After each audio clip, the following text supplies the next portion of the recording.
Hello my friends, and welcome to this project video where we shall be diving deep into forms in NextJS application. We're not just going to be getting text input from our user in this form project, but we're also going to be getting a file input, an image file, which is really useful and practical. In this project video, we're going to be creating this powerful form using React hookform and Zod for validation. React hookform and Zod combination is an excellent way to manage our form data and validate the data.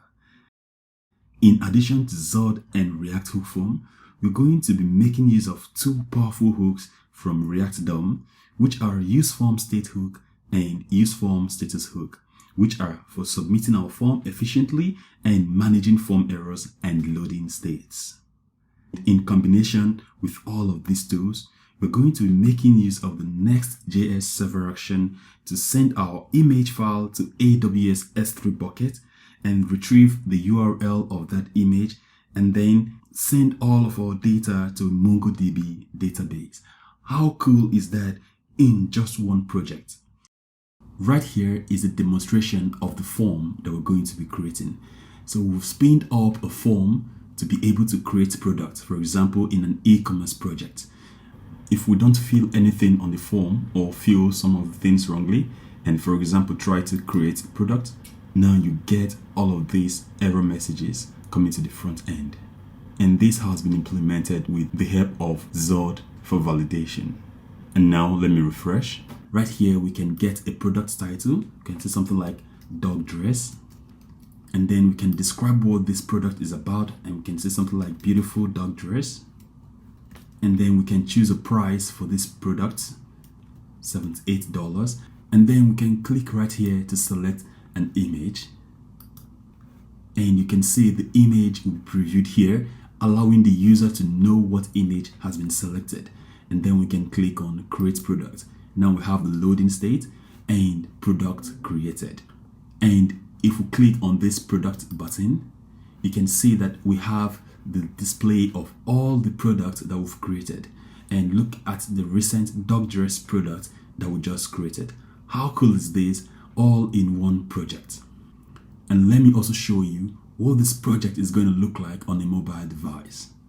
So right here we have the display of the products, and if I refresh, you can see that the dog dress product that we just created also shows up, and we can actually click on this create a product, and it takes us to the page where we can create our product. And this form is really looking beautiful. And I want to tell you that this project video is really going to be interesting. So grab a cup of your favorite beverage and let's dive in.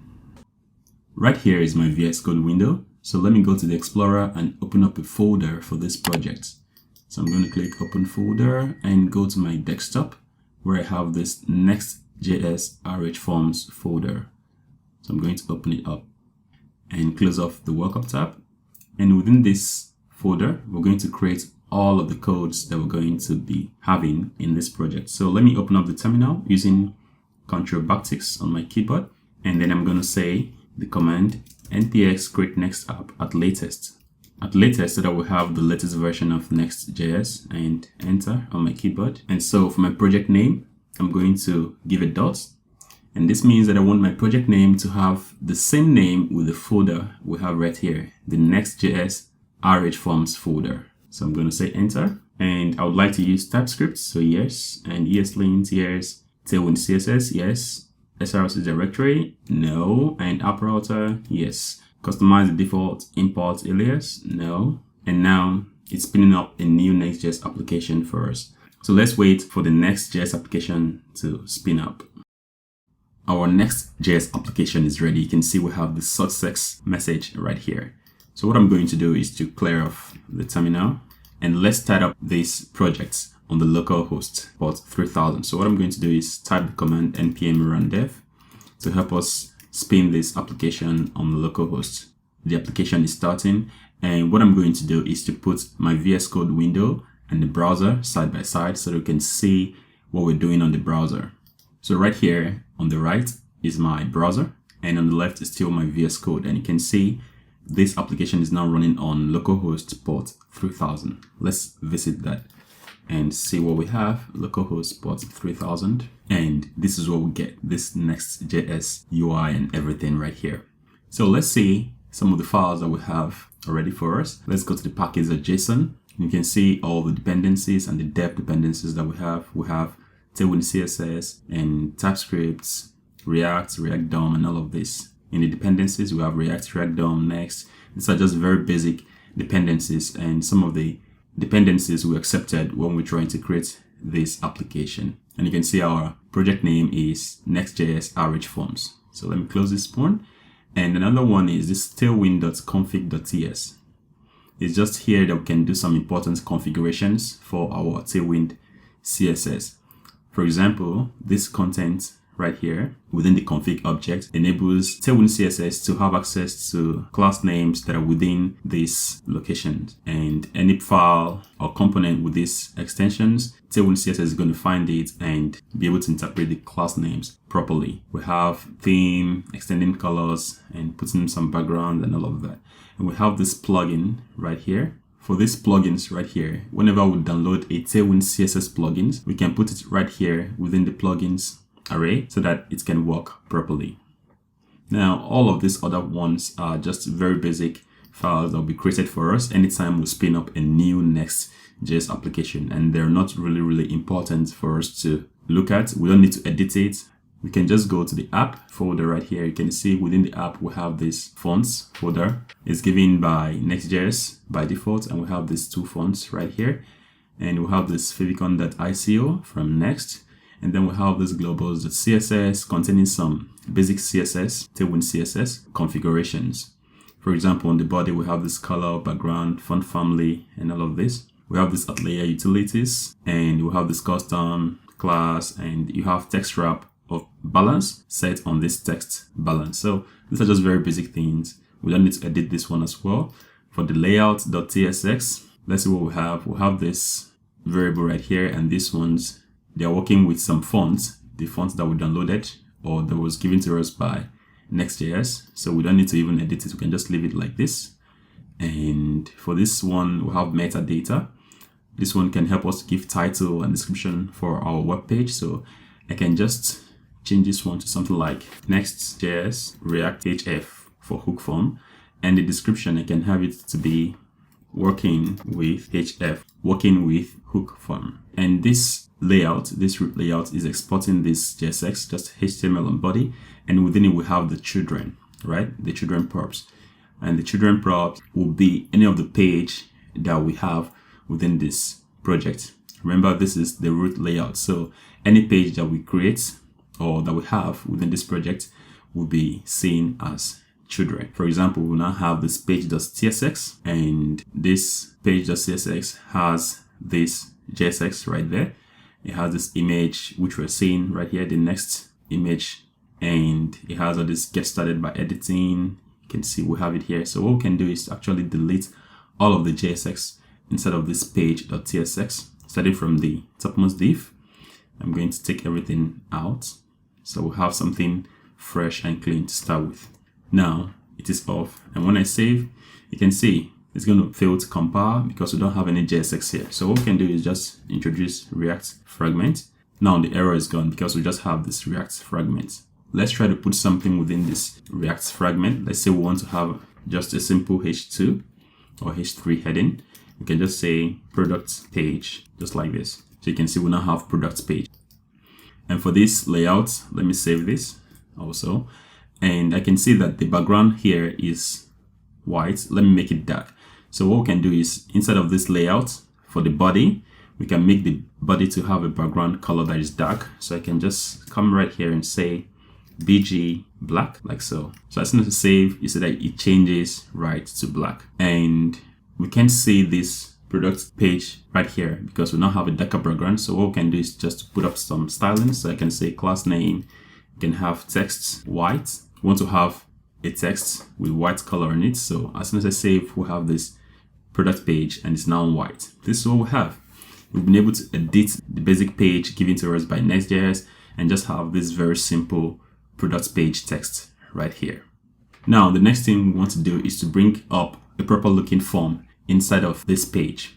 I don't want us to write all of the JSX within this page. So what we can do is come right here outside of the app folder, but within our main folder, within the NextJS RH Forms folder, we're going to create a new folder and we're going to call it components. Make sure it is outside of the app folder, but within the NextJS RH Forms folder, our root folder. So I'm going to call it components. And for this component, I'm going to have a component called products.tsx. Remember, we want to create a form that will help us to create product and send it somewhere. Now let's click on this and have products.tsx component like so.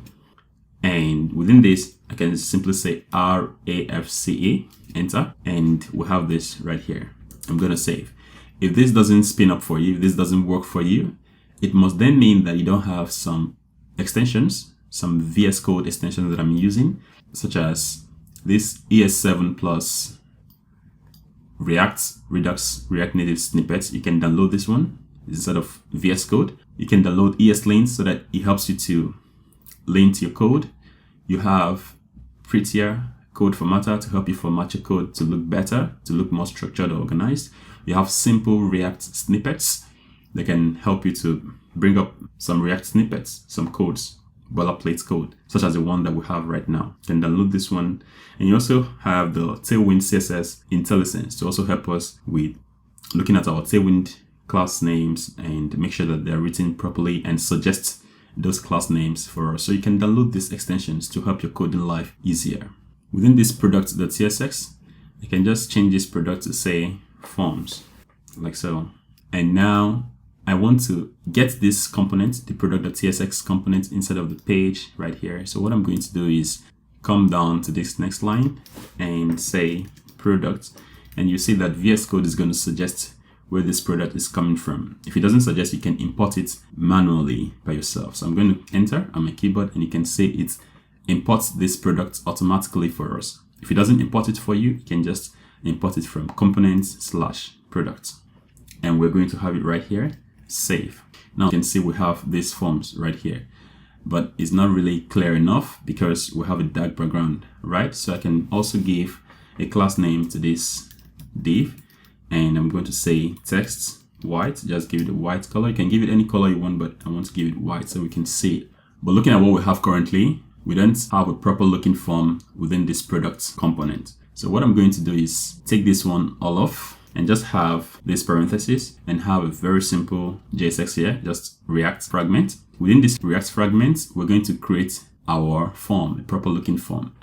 Now, what we can do is to go to a website called hyperui.dev. Has a lot of ready-made components that we can use. So I'm going to visit hyperui.dev, and you can see it has all these alerts, auth forms, badges, button groups, checkboxes, and right here we have forms. So you can see the different kinds of forms that it has.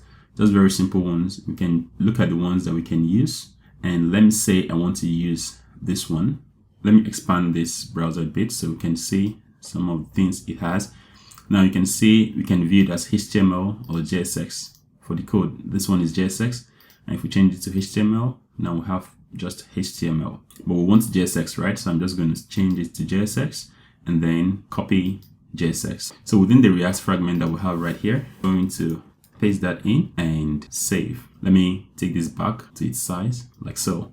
And let's go back to our page. And now you can see we have this form right here, because we just imported that UI from HyperDev website. So this is what we have, but we need to edit this form properly so that it starts to look like something we can use to upload product. Let me go back to the page, having the product, and just take away the H3 because we will not be needing that anymore.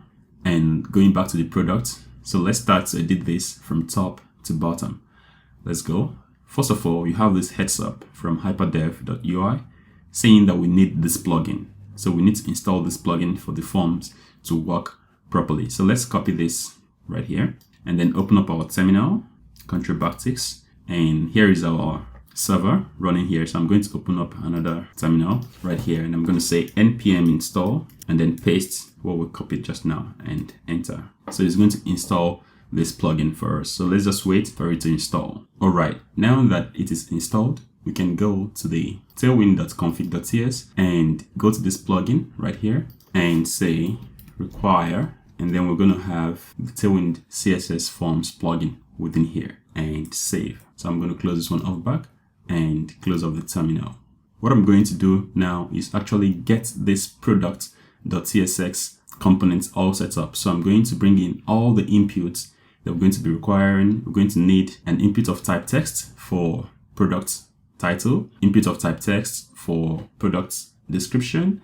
We're going to need an input of type text to take the price, and you're also going to get an image right there. All will be fetched from the hyperui.dev website. So there are a lot of components right here. If you go back, you can see we'll have text areas, for example. Where is text areas? Here you have text areas. You can use this one to have our product description. We also have a bunch of other text and all of that. So what I'm going to do is set things up properly, and we'll continue from there. I have the UI for our form, and it is just starting from here when we have create an awesome product and H1 right here. And I can see it's not actually bright enough. So I'm going to give it a color, a brighter color. So I'm going to say text, maybe gray of 200 and save. And now we can see it. So that's it for our heading, and we have this p tag right here. Having this, be sure to cross-check the data you've provided, and then we'll have our form right here. And the form has this label for name of the product, and it has an input of type text, which is this one with a placeholder of product title, and that's it for this one. And for this next one is product description, and I use a text area to represent it, and it has a placeholder of describe what the product is about. And then we have for the price right here, it has this label for the price, and it has an input of type text and placeholder of product price, which is what we can see here. And the last one is this image that we shall be taking. So the image right here, I use this SVG for the icon and everything, and you can see the SVG represents the icon. If I take it off, we would not see the icon any longer, so I have to bring it back. So it's just to have a beautiful UI and all of that. Okay, and then we'll have this paragraph here that says click to upload your image and drop the product and all of that. And we'll have another one, SVG, PNG, all the formats of images that are accepted. Okay, and we can even remove this one. Maybe it's not really necessary. And yeah, we can remove SVG. Yeah, you can just have PNG, JPEG, and GIF. And then we'll have the inputs right here. It's hidden, so we're not going to see it. We've removed the class name of hidden right here and save. Now you can see we now have choose files here. So, but I want to keep it hidden so we don't see it. But then the user will be able to click on here and be able to upload an image file. I'm going to cancel.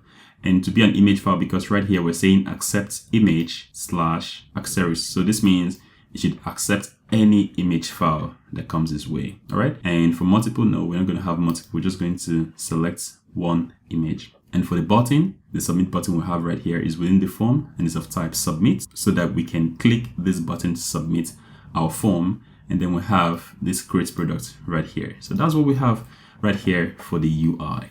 So the next thing that we want to do now is bring in React hook form. React hook form will generally help us to monitor the input that we're getting from the user and do something with that input, run some validations on the input and all of that. Currently, this form is not hooked up with React hook form. So let's do that. And we don't have React hook form currently installed, so we have to open back our terminal. So Control backticks, and let's clear this one. And so for that, we're going to say npm install React hook form and enter, and we're done installing React hook form, and so we can begin to use it in our code. Let me close this one off, the terminal, and then right here inside of the products component, I'm going to say useForm, and you see it's going to be coming from React hook form. So I'm going to click this. useForm gets imported for us automatically, and this is a shorthand way that I use to import stuff into my application. useForm right here has some functions or objects that we can destructure from it. So I'm going to say const and then curly braces equals useForm. Within this curly braces, I'm going to destructure those functions that we need. So I'm going to say get values. I'm going to get register. I'm going to get handle submit. I'm going to get set value. I'm going to get set error.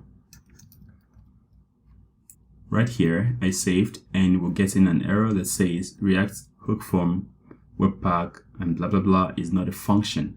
First of all, since we're going to be using hookform right here, I'm going to make this a client component.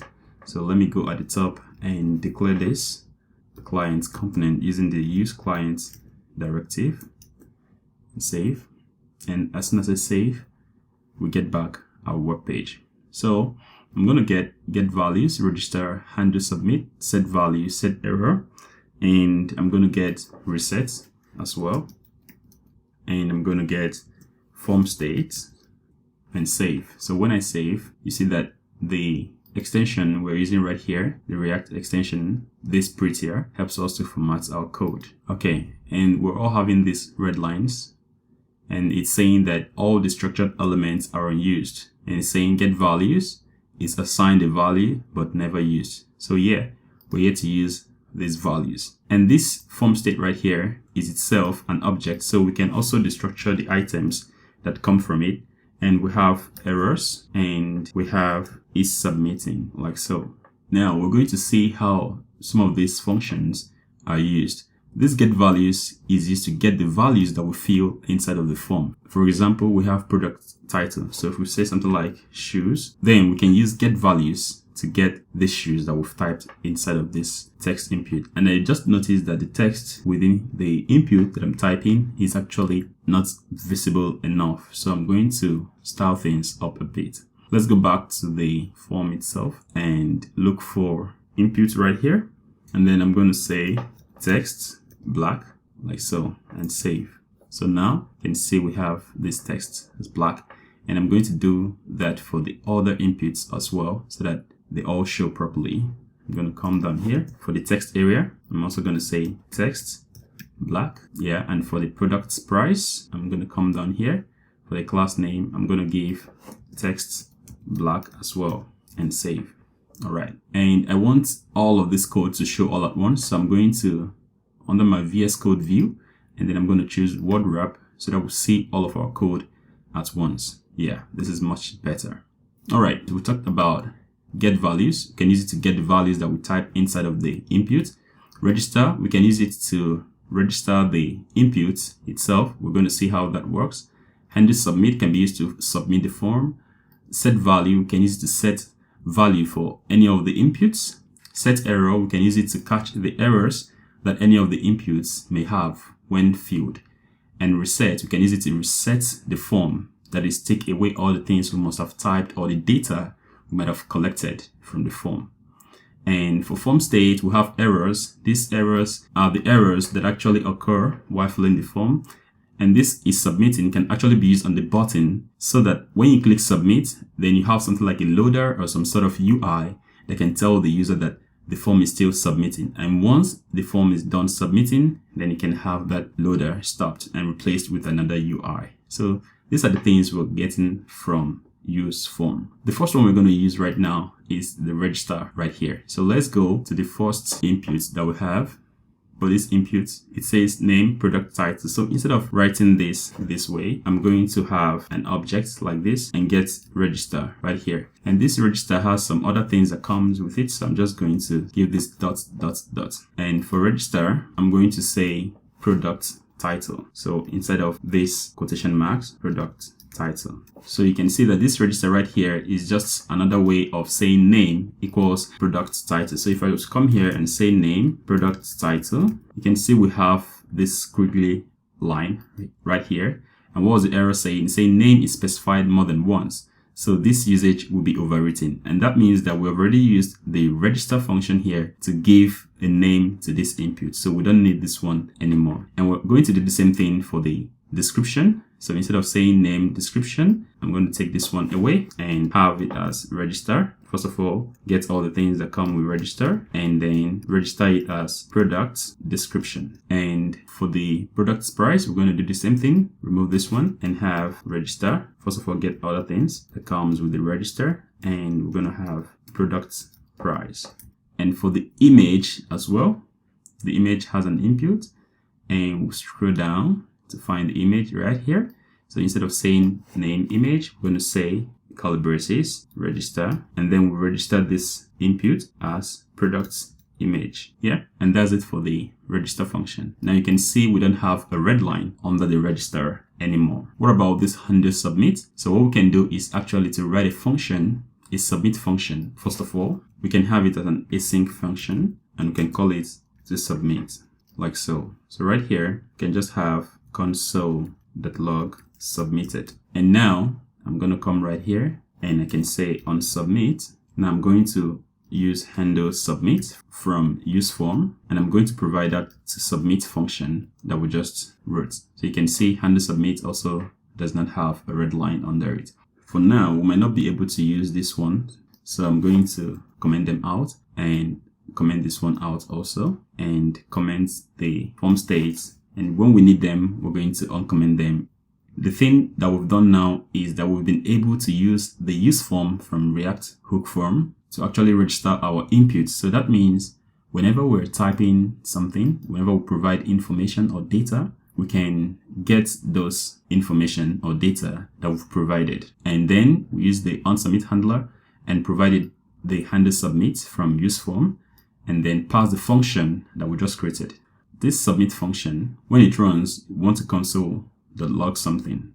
So let's save, open up my developer tool on my browser, and then let me go to the console, and then I'm going to make this a little bit larger. And then once I click on create product, you can see we get submitted logged onto the console. And this means that our to submit function is actually working. Now that we know that the to submit function is working, we don't just want to log submitted to the console. We want to be able to get the data that we filled in the form and process it. But that data that we'll be getting from the user via these forms need to follow a particular standard. They need to follow some rules. So for example, we want to get price. We don't want to allow the user to type something like letter strings like this. This letter string cannot pass as a number, right? So we want to do some validations on the input the user is giving right here to make sure that they are what we want. And with that, we're going to use Zod. Zod is a validation system that can help us to check the input that the user is filling on the form, validate it based on how we've defined it, and we'll be able to use the Zod validation schema to return some errors to the user if the user has made some mistakes while filling the form. So what we're going to do right now is go right here, create a new tab, and I'm going to visit Zod.dev. You can see right here, Zod is TypeScript first schema validation with static type inference. And let me go to installation. And for us to install Zod, we have to use npm, the node package manager. I'm going to say npm install Zod. So right here on my VS Code, I'm going to open up the terminal one more time. And right here, I'm going to clear out what we have from before. And I'm going to say npm install Zod. And now the Zod is done installing with no vulnerabilities.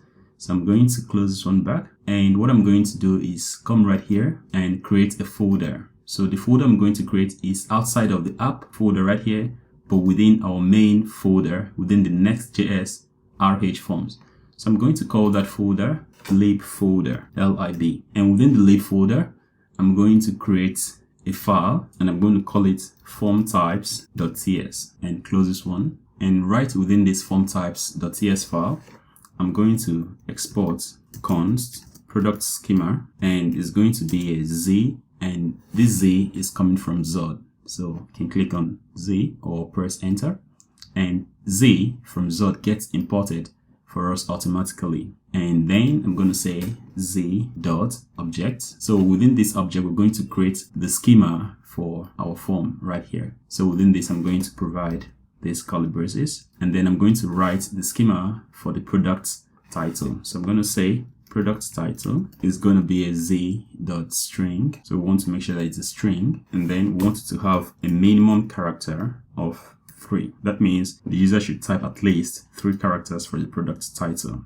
Otherwise, we want to return a message to the user. So we can have message like this, and that message can be, please write up to 3 characters for product title. Yeah, so this is what we have.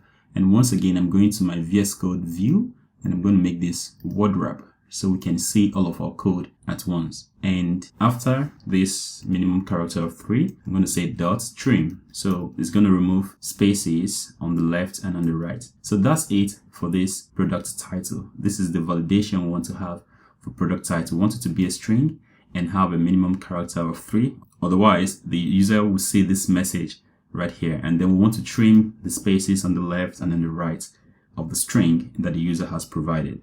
Now we're going to write the one for the product description, and we're going to come down here and say product description. And what is it going to be? It's also going to be a string, and we want it to have a minimum character of 10. And here we fail to say z.string rather. So we're going to have it minimum character of 10. Otherwise, the user will see a message as well. So we can say message, please provide up to 10 characters for description, like so. And then we also want to trim the spaces on the left and on the right. So I'm going to say dot trim like this. And mind you, all these functions you're seeing, they're coming from Zod. So you can see Zod is really useful for validating our input. So the next one will be price. This price is going to be a bit unique because first of all, the user can type in strings instead of the input, but we want to make sure that that input is an input that can be converted to a number, right? So what we can do actually is try to ask ChatGPT to write a form validation schema with Zod for something like this. And so for that, we can visit chatgpt.com. So now I can say, please write a Zod validation schema for my NextJS application to get an input from a user that should be a string that can be converted, that should conform to the number data type. Yeah. So let me see what ChatGPT comes up with. All right. So ChatGPT has written this number string schema, and let me minimize this a bit so we can see everything at once. So it's saying z.string and z.refine and all of that. So what I'm going to do is actually copy everything from the z.string and come right here after the product description. So I'm going to provide for the product image and paste this right here.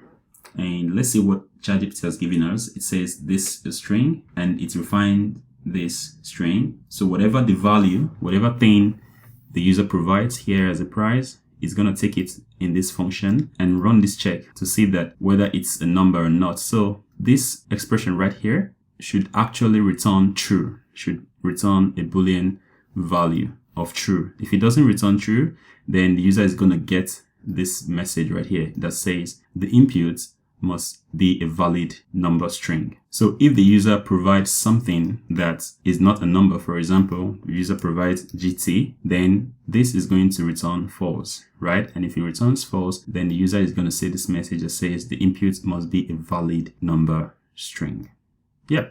So that's for the product price, actually, not the product image. So I'm going to say product price. Now for the product image, I'm going to come down and I'm going to say product image is going to be z.any. So it can be of any data type, but then we want to take that input, the image file that the user has given, and run some validations on it. So I'm going to say .refine, and then I'm going to provide a function right here. And I'm going to capture whatever file the user has given, and I'm going to run some validations. So I'm going to make sure that the file is an instance of file. So this should return true. If the file is an instance of file, then it should return true. Otherwise, then we want to return the message right here to the user, which means that the user has not provided a file type. Okay. So what is the message? I'm going to say image file is required, like so. And I'm also going to say .refine. I'm going to chain another refine to it. And this time we provide a function as usual and then run a check on the file to check the file size. So we want to make sure that if the file exists, we want to get the size of the file, and we want to make sure that the size of the file is less than or equals 4 MB, right? And how do we do that? We can say 4 multiplied by 1024 multiplied by 1024. So this means 4 MB. 4 multiplied by 1024 is 4 KB, and multiplied by 1024 is 4 MB. So this should return true. Otherwise, we want to give a message to the user. So I'm going to say provide an image file less than or equals 4 MB, like so. Yeah, and I'm going to chain another refine to it, this time to make sure that the user has provided an image of the type that we want. How do I mean? I'm going to say refine like this, and as usual, provide a fat arrow function, and we'll get the file that the user has provided. And then we want to make sure that the file has the proper extensions that we want. So I'm going to provide an array right here, an array of strings. I'm going to say image/jpg. So the image should be of the extension JPEG, and JPEG can be in two types. I'm going to say image/jpeg like this. The image could also be image/grf. We can also have an image of PNG, right? /PNG. And so the image can be of any of this type within this array. So I'm going to say dot includes file, and of course, if the file exists, dot type. So the type on that file that the user has provided. So I'm going to save. But of course, if the user has not provided a file with any of these file formats, then we want to provide a message to that user. So I can write it in a string like this and say image must be of type PNG, JPEG, or GIF. So this is the message I want to get back to the user. So this is it for the schema that we've written. We've written the schema for the product title, for the product description, for the product price, and the product image. Now we can use this schema right here in our product.css to make sure that the user provides the correct kind of data that we want. So I'm going to go back to the product.css. Now, in order for our form to actually validate properly the inputs or the data that the user is providing based on the schema we've written here, we can come right here and provide an object to the useForm, and I'm going to say resolver, and it's going to be Zod resolver, and then we have that schema that we just wrote, and the schema name is product schema. So I'm going to provide product schema right here. So it's been imported automatically for us. For this Zod resolver, we're yet to import it. So let me see.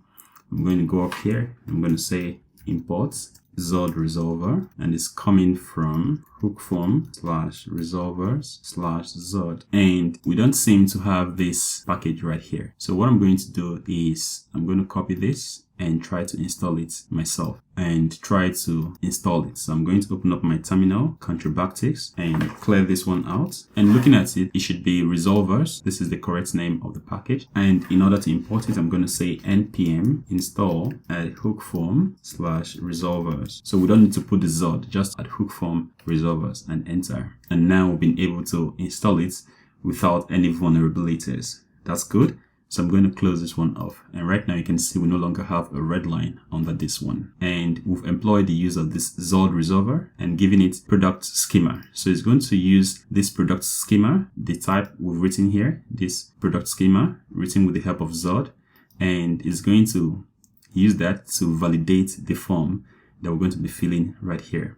Let me close this one off. Yeah, so I'm going to save that. Now what is going to happen is that as we start to fill in the form, if we make any mistakes, if we don't follow the things that we've given here, the way that the form should be filled, then we'll get those errors. So first of all, let's try to fill product title. Let me just say SH, and then this one like this, and then price like this. And let me upload an image. Now we're not seeing anything. First of all, we're not seeing any errors, the errors that we've made, because definitely we've made some errors on this form. This one is not up to 3 characters. For the product title, remember we said it should be of 3, at least 3 characters, minimum of 3 characters. For the product description, at least 10 characters. The price should be of a type number, and so on and so forth. But we're not seeing any errors. We don't even know what is happening here. And let me open up the developer tools right here. Let me go to my console. Let me refresh this page. Yeah, reload. And let me just click something. You can see we're not even getting any submitted logged onto the console, which means that there are some errors on this page as the user has filled. Remember, if we go to the product.tsx, we have the to submit function and it logs this submitted to the console. But right now, when we submit the product, nothing is happening. There is nothing logged onto the console, and that's because there are errors on the page. So we need to see those errors. We need to give back feedback to the user. Now let's do that. I'm going to close this one off. And in order to give the feedback to the user, we're going to use the errors that we've given here before on the form state.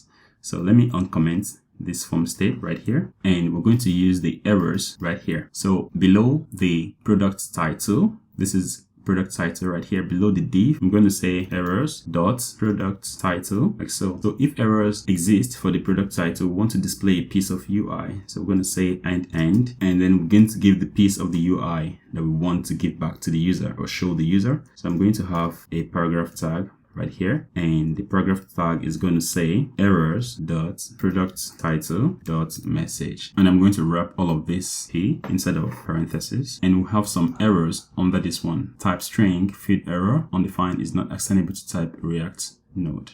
So what that means is that we need to make this stuff right here a string. So I'm going to take all of this out, and then I'm going to provide backticks, and then I'm going to use this one to say errors dot product title and then dot message, like so, and save this. So let's see what we have in the red line here. We are yet to use the isSubmitting, so it's having this red line, and what I'm going to do is take it out for now and just save. Let me refresh the form, and let's try to fill this again to see if we're going to get the error, at least for the product title. But let me submit, and you can see now we're getting that error. It says please write up to 3 characters for product title.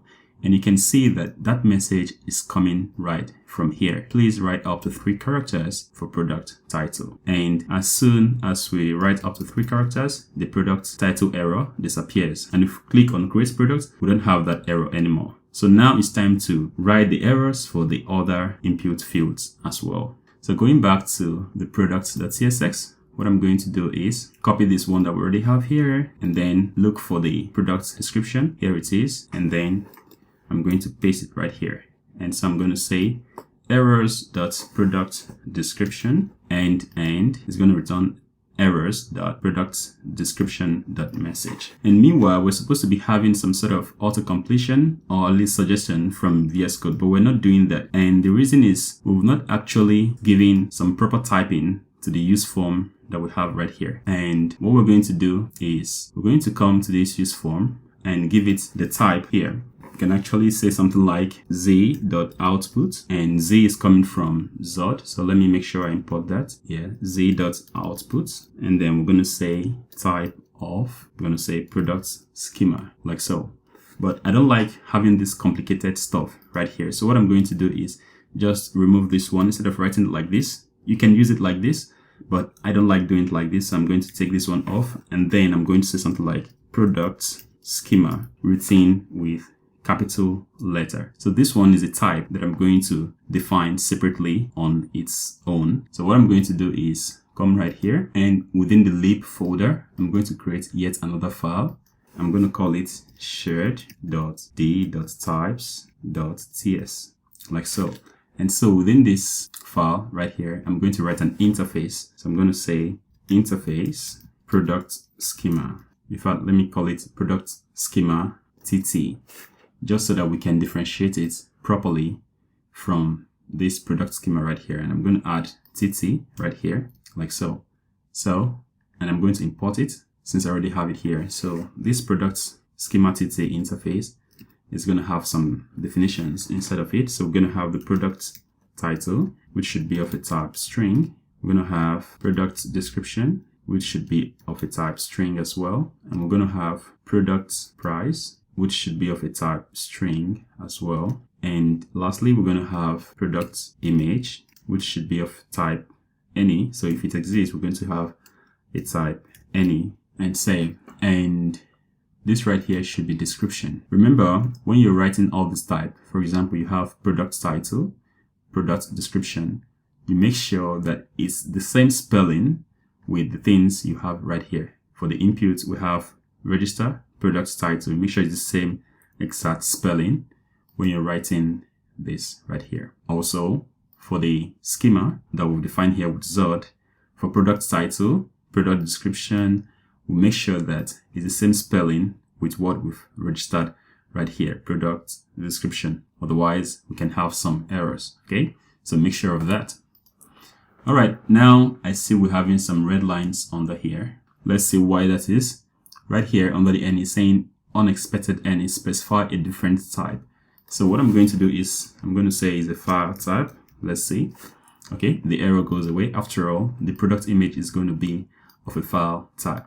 And this one is saying that product schema TT is defined but never used. But we've tried to use it in the products.tsx file right here, or maybe we did not import it properly. Right here, we've used product schema TT, and if you hover around it, you can see it's an interface, product schema TT. Let's look up, and above here, we don't have the importation for it. Maybe that's why TypeScript is complaining right here. And by the way, or convention that I've named this file, is supposed to know where this product schema TT is located without even importing it right here. Also, we have an error under the Z. It's saying that Z is defined but never used. Is that so? Oh yeah, we used it before, so I'm going to take it off right here. And I'm going to try to rename this file. So I'm going to come right here, and then I'm going to say rename shared.types.d.ts. So as soon as I rename that, you can see we no longer have the error. So I misplaced the name. It's supposed to be shared.types.d.ts. All right, so everything is set up correctly. So we now have this product schema TT, and we're using it inside here instead of our useForm right here. And that means that this one is going to help us to make sure that we have the correct name. So if, for example, I try somewhere here to change this L and make it like this, we're going to have an error right here. And it says, argument of type product type is not assignable to parameter of type product title and product description, product price, product image. Okay, so that's what it's doing for us. And if we try to remove this, if we remove this right here, let me take it off. Now you see that we no longer have that error, but this is wrong, right? This is wrong. So we need to bring it back here, and the error comes back. And so we need to make this correct. So we'll make it product title and save. All right. So let's go on with the errors we're having. We've had the error for the product description and the product title. And by the way, let me give this some styling. So let me make it red in color. So I'm going to say text red, because that's the normal color we usually have errors in, right? So let me choose this one. And for the errors, for the product description, I'm going to have the same thing. I'm going to say class name will be text red 400. And let me copy this one and also give for the product price. So let's find the product price. This is the product price right here. I'm going to paste that and then change this one to product price. And right now you can see we're now having some suggestion from VS Code because we've now defined our types properly. So I'm going to say product price. And I'm also going to have for the image just below the image. And then errors.product image like so. And I'm going to save.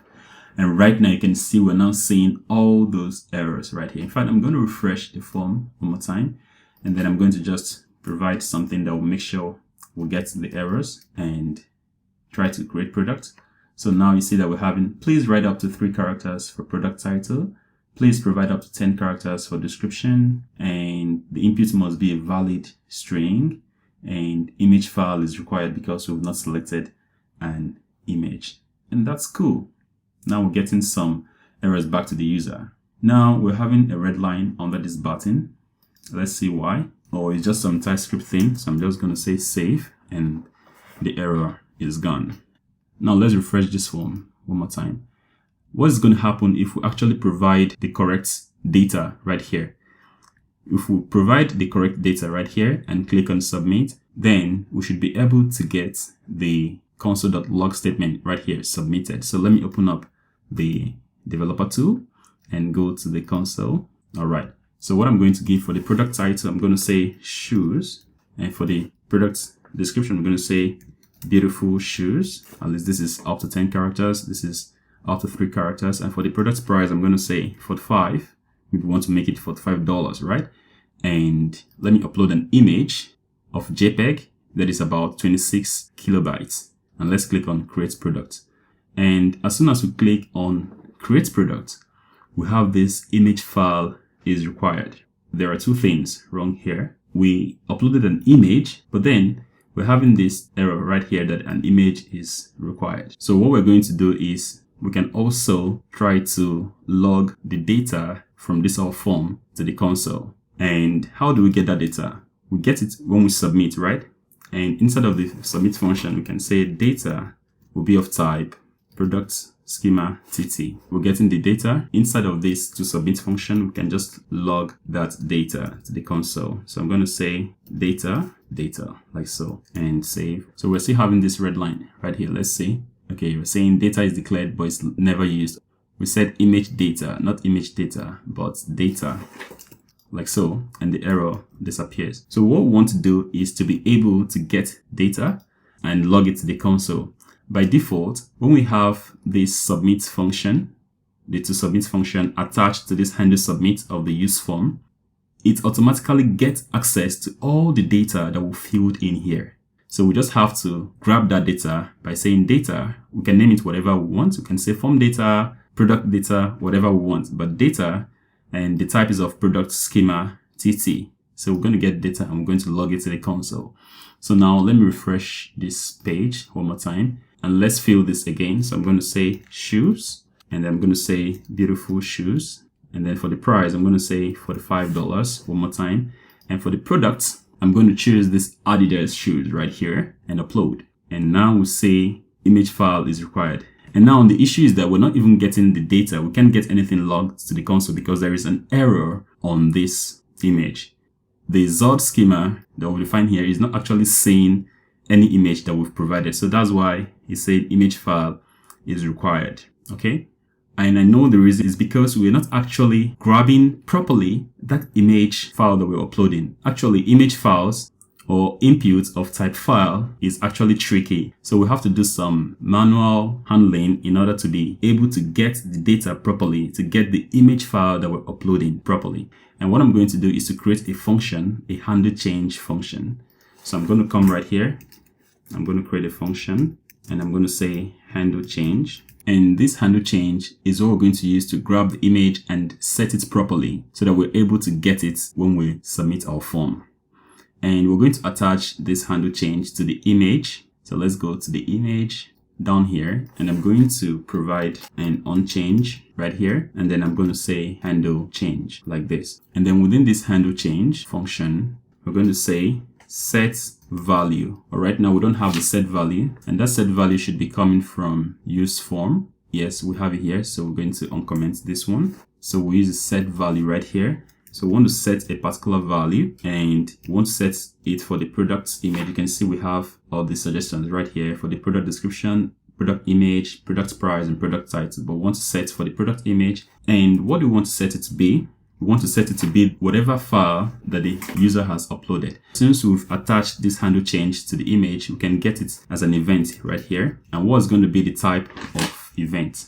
Let's see. Sometimes we don't really know the type is going to be, so you can come down to the onChange handler right here. And if you try to provide a function right here and get the event, if you hover around, you can see this is change event HTML input element. So what I can do is copy this react.change event HTML input element, copy it, and then give back the function. We can do it inline if we want, but I want to make it a separate function on its own. If we wanted to write an inline function right here, like this, Next.js or React already knows what type this event actually is. All right, you can name it anything you want. It actually knows that it's react.change event of HTML input element. But since we're writing it a separate function, it doesn't really know. So we have to tell it. All right. So let's make it back as handle change. and come to the handle change function and make it that we've copied, right? It's going to be of type react.change event HTML input element. And we want to set the value for the products image. And what's the value going to be? We're going to say is event.targets.files 0.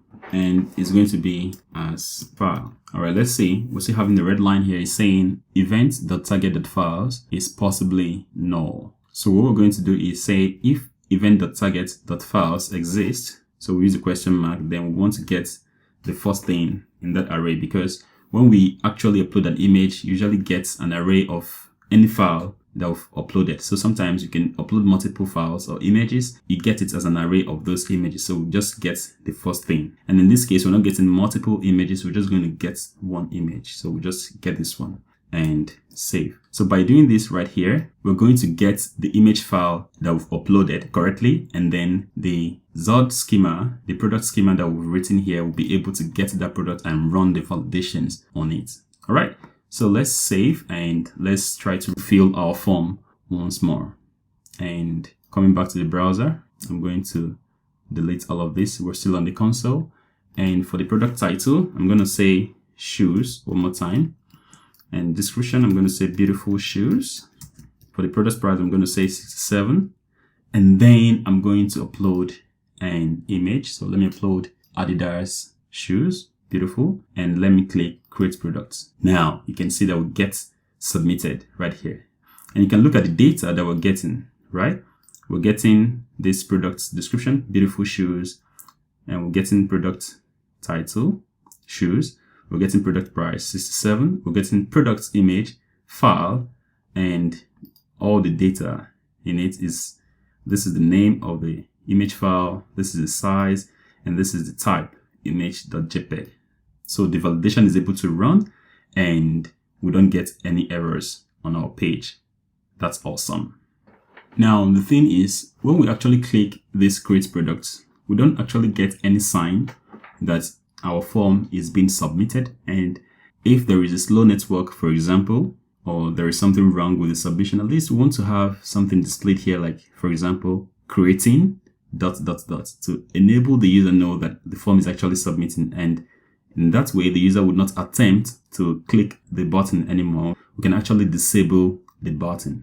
So how do we do that? We do that using the isSubmitting from the useForm that we have earlier on. So let's go back to the products.csx, and right here we have inside of the form state, we have another variable that we can destructure. It's called isSubmitting, like so. And we can use that with the button. So we'll go down to the button and we can take this one out.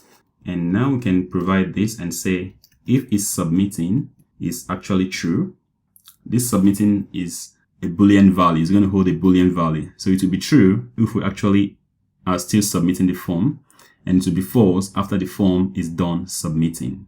So if it's true, we want to have something in a string like this. We want to display creating to enable the user know that we're creating the product.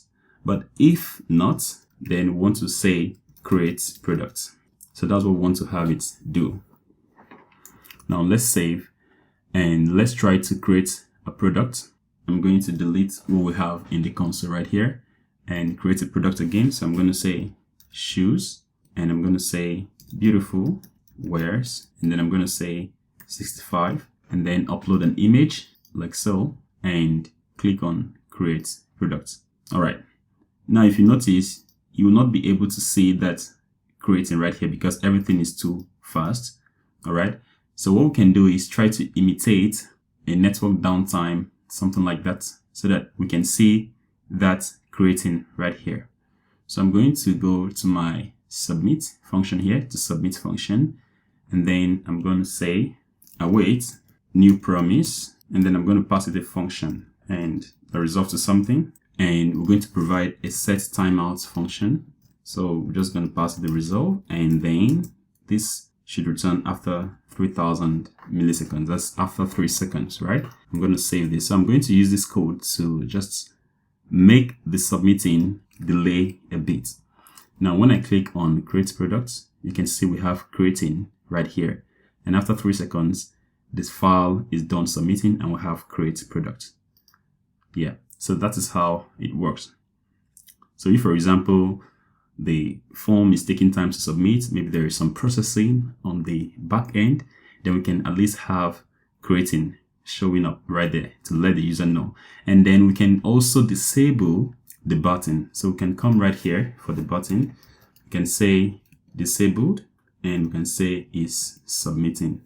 And in fact, for the CSS, with Tailwind CSS, we can also have this disabled star right here. You can say if it's disabled, then we want to have a BG of gray. Let's say gray 500. Okay, let me take this one away. I think we have double styling, and save. So let's click it one more time, and you can see the background color has changed to gray. And after it is done submitting, we have everything back to normal, and that is very nice. So now we're having our errors show up on the page because we have this product schema that we define here with Zod. And at this point, I've also noticed that we need to make some adjustment to our product schema, because right here, if we click on create products, you can see we have errors for the product title because we've not provided anything. We have errors for the product description. We've not provided anything, but we don't have errors for the product price, although we have for the product image. So let's go for the product price right here. And then we want to say that the product price should have a minimum character length of 1. Otherwise, we want to return a message to the user and say, please provide a price, like so. And we also want to have a max, because we don't want our product to cost up to $10 billion, right? All right, so I'm going to say max, and then max of 9 digits or 9 characters if you want. And if the user provides more than 9 digits or 9 characters, then we want to say digits can't be more than 9 characters, and save. Let's refresh this page, our web browser page, and let's click on create product. And now you can see we're having please provide a price. So this is much more better. And also for the image, when the user actually provides an image, we want to be able to see that image somewhere around here and let the user know that, okay, you've uploaded this particular image, right? So let's do that. Now to do that, let's go back to our product.tsx, and then we're going to create an image preview right here. So we're going to use state to hold that image that the user has selected. And we're going to make use of useState to do that. So I'm going to say const image preview, comma, set image preview, and it's going to be equals to useState, like so. And this image that we're going to be having is going to be of type string or a null value, like so. And the initial value should be null, okay? And what we're going to do now is go to the handle change. This handle change was attached to the image. So what we want to do is whenever we change the image, then we want to display that image. So we should come to the handle change right here. And what we're going to do is we're going to use a URL, create object URL, and then we're going to get the events.target.file0. So what we're trying to do here is we're getting that file that the user has uploaded and passing it to the create object URL of this URL right here, and so that it can convert it to URL, and then we can store that in a variable. So I'm going to say const image URL is equals this right here. So the next thing we're going to do is say set image preview to be image URL. So by the time we upload any image, then the image preview state will be having that image URL. And we're having this right here. It's saying property file does not exist on type event target and HTML input element. Did you mean files? Yes, exactly. That's what I meant. So files. And now it's saying event.target.files is possibly null. So I'm going to say if it exists, then we'll get that first file as file. So let me make this as file and save. And now the error is gone. Right now we have this red line under the image preview because we have declared it, but we've not read the value, or we've not used the image preview. And we're going to use it down here to display the image in the preview. So I'm going to go below the image right here. So this is the inputs for the image. So below the div right here, we're going to write the logic to display that image. So right here, I'm going to paste in the UI that I got. And here we're giving a div. Let me save this so it gets structured. We're giving a div, and then we're saying that if image preview exists, that means if the user has uploaded an image, then we want to show the image. And this image is coming from NextJS image. So we're going to import it right here, and the errors will be gone. And we use the image tag right here from NextJS to display it. And that's all we have. So now let me save and let's refresh our browser just to keep things alive. So now for the product title, let's say dress, and let's say elegant dress. And for the product price, I want to give 45. And then let's upload an image. Let's see if we have this dress right here. I have this lady dress. So let me upload it. And you can see right here, we have the image that we selected. How beautiful. And then we can click on create product. And before then, if we decide to change the image to something else, let's say dog dress right here, and upload. Now it changes to dog dress, and we can create our product. Is creating, and yes, submitted. So everything is working properly. We have been able to use Zod to validate the forms that our user is filling up here. And we've also been able to provide an image preview here so that the user knows what he or she is uploading. And then we're also getting all of the data that we fill in here. You can see we're logging them to the console. Look at the product image that we filled right here. It's having this name of dog dress. So we're getting everything, and everything is set up correctly. And now that we've set everything up correctly, the next thing is for us to actually get all of the data and send them somewhere. For example, we want to upload this image to a store or a bucket somewhere. For example, the AWS S3 bucket. So we want to send this image right there, and we can retrieve the URL from there, from AWS S3 bucket, and then we can send that URL along with all the other data that we filled in on this form and send it to a MongoDB database. So first of all, let's try to see how we can get the image and send it to our AWS S3 bucket. Remember, this tutorial, I want you to learn how to handle forms, and I've included handling of image files because I know they're a bit complicated, but with this under your belt, you'll be able to deal with any sort of form input that you want to be able to handle in Next.js. Before we do that, I want to actually commit our work so far on Git. So I'm going to say done with RH forms like this, and I'm going to commit this. And then I want to publish the branch. So yes, I want it to go to my public repository so that you'll be able to have access to the codes right there. So I'm going to click this, and it's going, and it's done. So we have this successfully published the LDOM Next.js RH forms repository to GitHub. I can close this off now. And what I'm going to do is create another branch right here. I'm going to create a new branch, and I'm going to call it AWS and server action. And I've created this new branch right here. So if you go to my GitHub repository, you'll be able to find the main branch and this particular branch right here, and any other branch that I'm going to be creating in this tutorial. So you know exactly where to find the codes and what we did right there.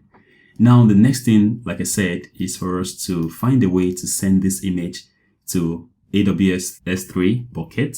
And for that, we're going to use a server action. So now it's time to talk about server action and see how to actually upload this image to AWS S3 bucket using server action. Before server actions in Next.js, we would usually create an API endpoint in order to do some sort of interactions with the backend. For example, if we want to upload an image to S3 bucket, or if we want to send some data to the database. So what we would normally do is come right here, and within the app folder, we're going to create a new folder called API. By convention, we'll call it API. And then within this API folder, we'll create another folder. We can call it S3 upload. And within that S3 upload, we're going to create a route.ts file. like so. So within this route.ts file, we can export an async function, and it can be a post if we want to handle some post requests. And then within the body of the post function, we're going to write all the logic that we need. Meanwhile, the post function is going to receive a request, which is of type request, and then we can capture that request. So we can say something like const data is equals await request dot form data. So we're using this form data function to actually transform the request that we're getting from this post function. And then we can now run some validations on the data that we've received, because this is our backend, and we want to always run some validations, not only on the client side, on the front end, but also on the back end.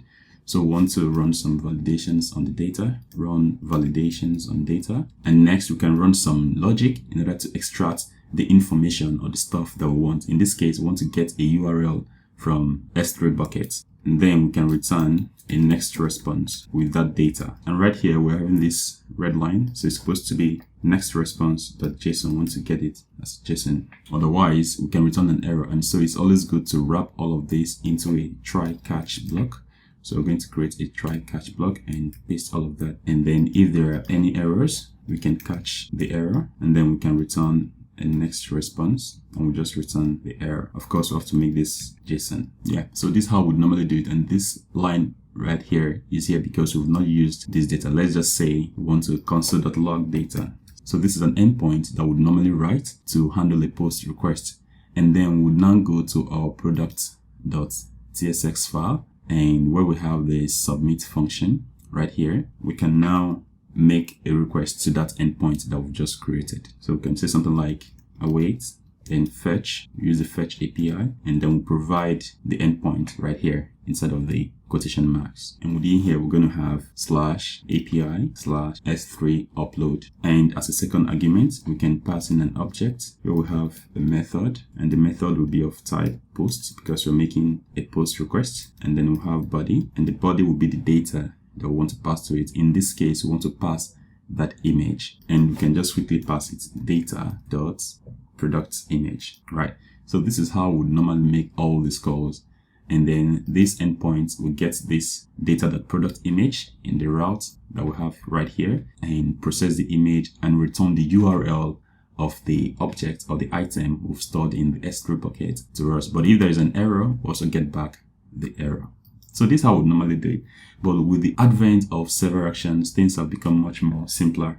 And in fact, we can also use server actions to submit our form. So what I'm going to do right now is actually comment out this whole to submit function right here. And there won't be any need to submit this. And we'll go down to our function and also remove the onSubmit handler. And what we can have now is just an action attribute on the form, and then we're going to pass this action attribute a form action, a server action that will actually handle the form submission and every other thing. And we can now remove this one because we won't use it.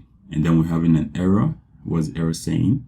And this action, for now, we can just have it to be empty strings like this to remove the error. And I'm going to close off the console for now. So what I'm going to do is come right here outside of the app folder. I'm going to collapse all this one, and I'm going to create a new folder. Make sure it's outside of the app folder, outside of the component. So I'm going to create a new folder, and I'm going to call it actions. And then within this action, I'm going to have a file I can call s3 upload db.ts like this. So I've named this s3 upload db.ts because we want to make some upload to our S3 bucket, and later on we'll also be able to upload some data to a database. I'm going to collapse this one, close the form types.ts, and close the routes.ts as well.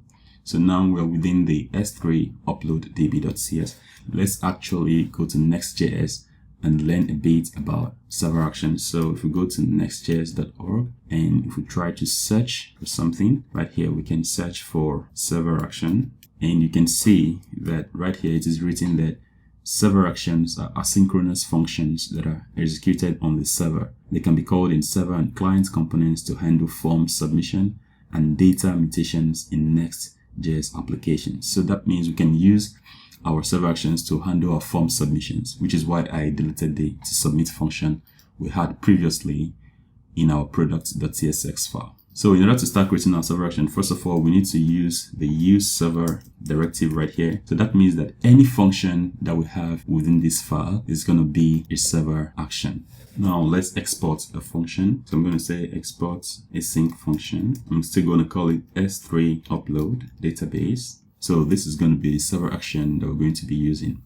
And in Next.js, there are also some hooks that have been provided to us to help facilitate the checking of forms, validating of forms, and submitting of forms. And that hook is called the useFormState hook, and it's coming from React DOM. The useFormState hook is actually going to help us to manage what we have on our form. For example, if the user fills in some data and it is wrong, we can now use the useFormState hook to handle all of that. And remember, we have removed the toSubmit function that we had earlier on, and we also have removed the submit handler, the onSubmit handler on the form, and we just have action.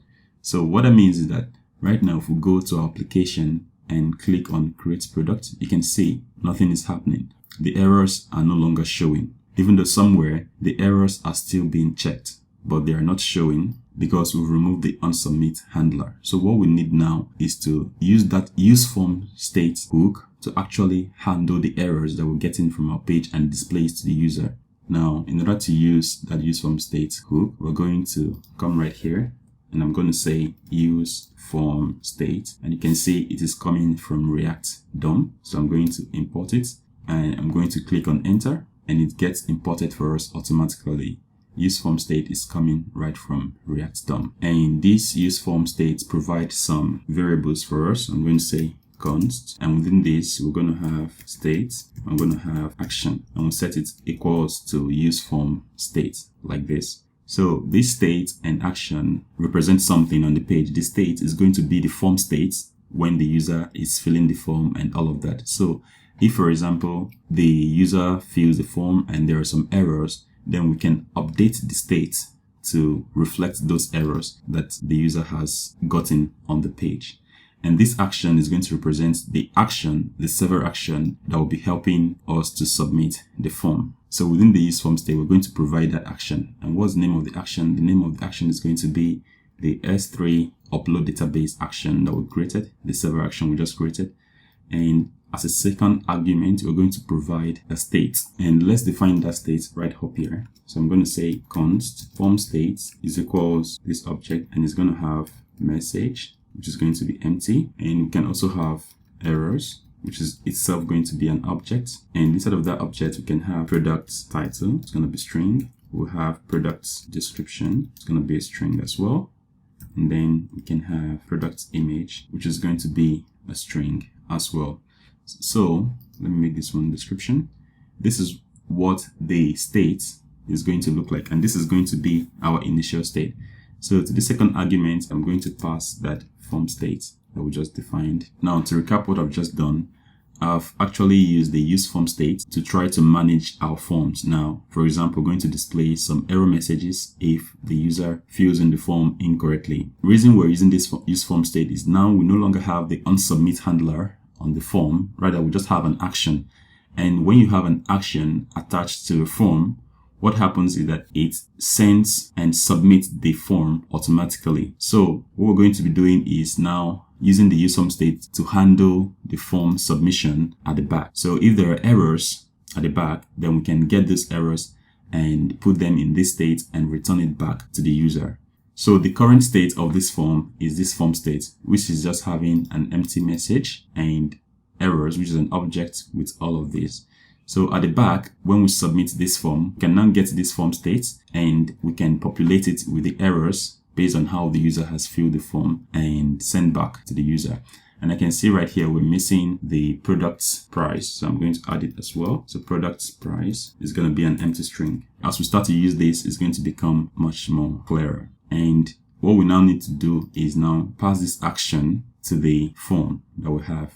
I'm going to say action like so and save. Now that we've passed this action to this action attribute of the form, What that means is that this S3 upload database is now what will help us to submit our form. And we have a state that we're going to be able to manipulate at the back inside of this file right here when we receive the state. So useFormState receives two things, the action right here and the form state, the initial form state. And within this S3 upload database, we're going to receive the form data and the prev state. So first of all, receive the prev state. You can call it whatever you want, but I want to call it prev state. And we'll also receive the form data. The form data will be of type form data, like so. And this prev state is going to be of type data state. We know that this form data exists. You can say it's an interface form data, so it already exists. But this data state, we need to define it. So I can come right here and I can say export type data state. Now it's going to be equals to, then we have message on it, which is going to be of a string type. And then we're going to have errors, and errors is going to be an object where we have product title, which is going to be a string, where we have product description, which is going to be a string as well. And we have product price, which is going to be a string as well. And then we have product image, which is going to be a string as well.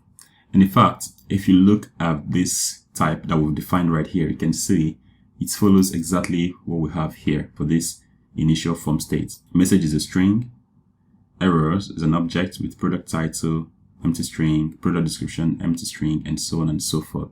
So we try to imitate that here. So that is what prev state is going to look like.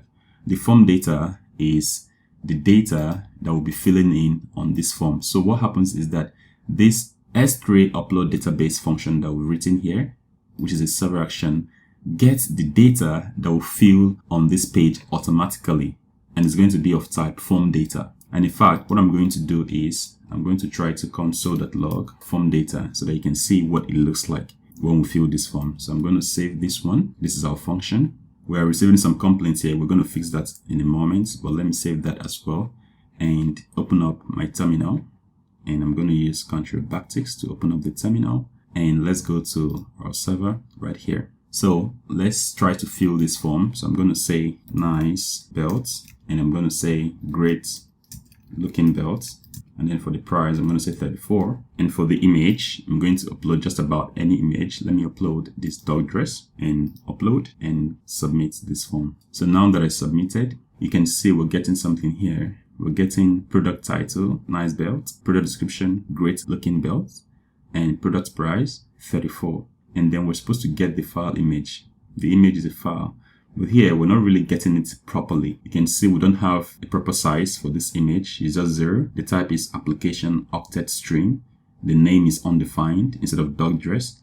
And this is the last modified and all of that. So there is something wrong with the image file that we're getting. And the reason for that is if we come back here to our products.css file, when we handle the onChange, we're setting the product image value to be event.target.files.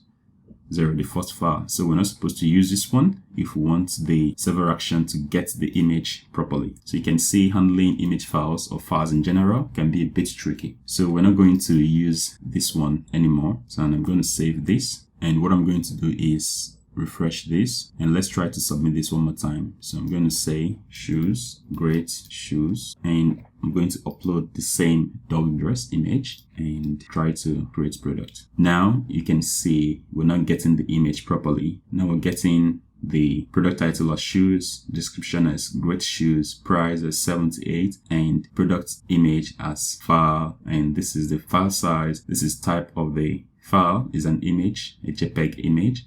And we're having the name now as dogdress.jpg, and this is the last modified, the time it was last modified.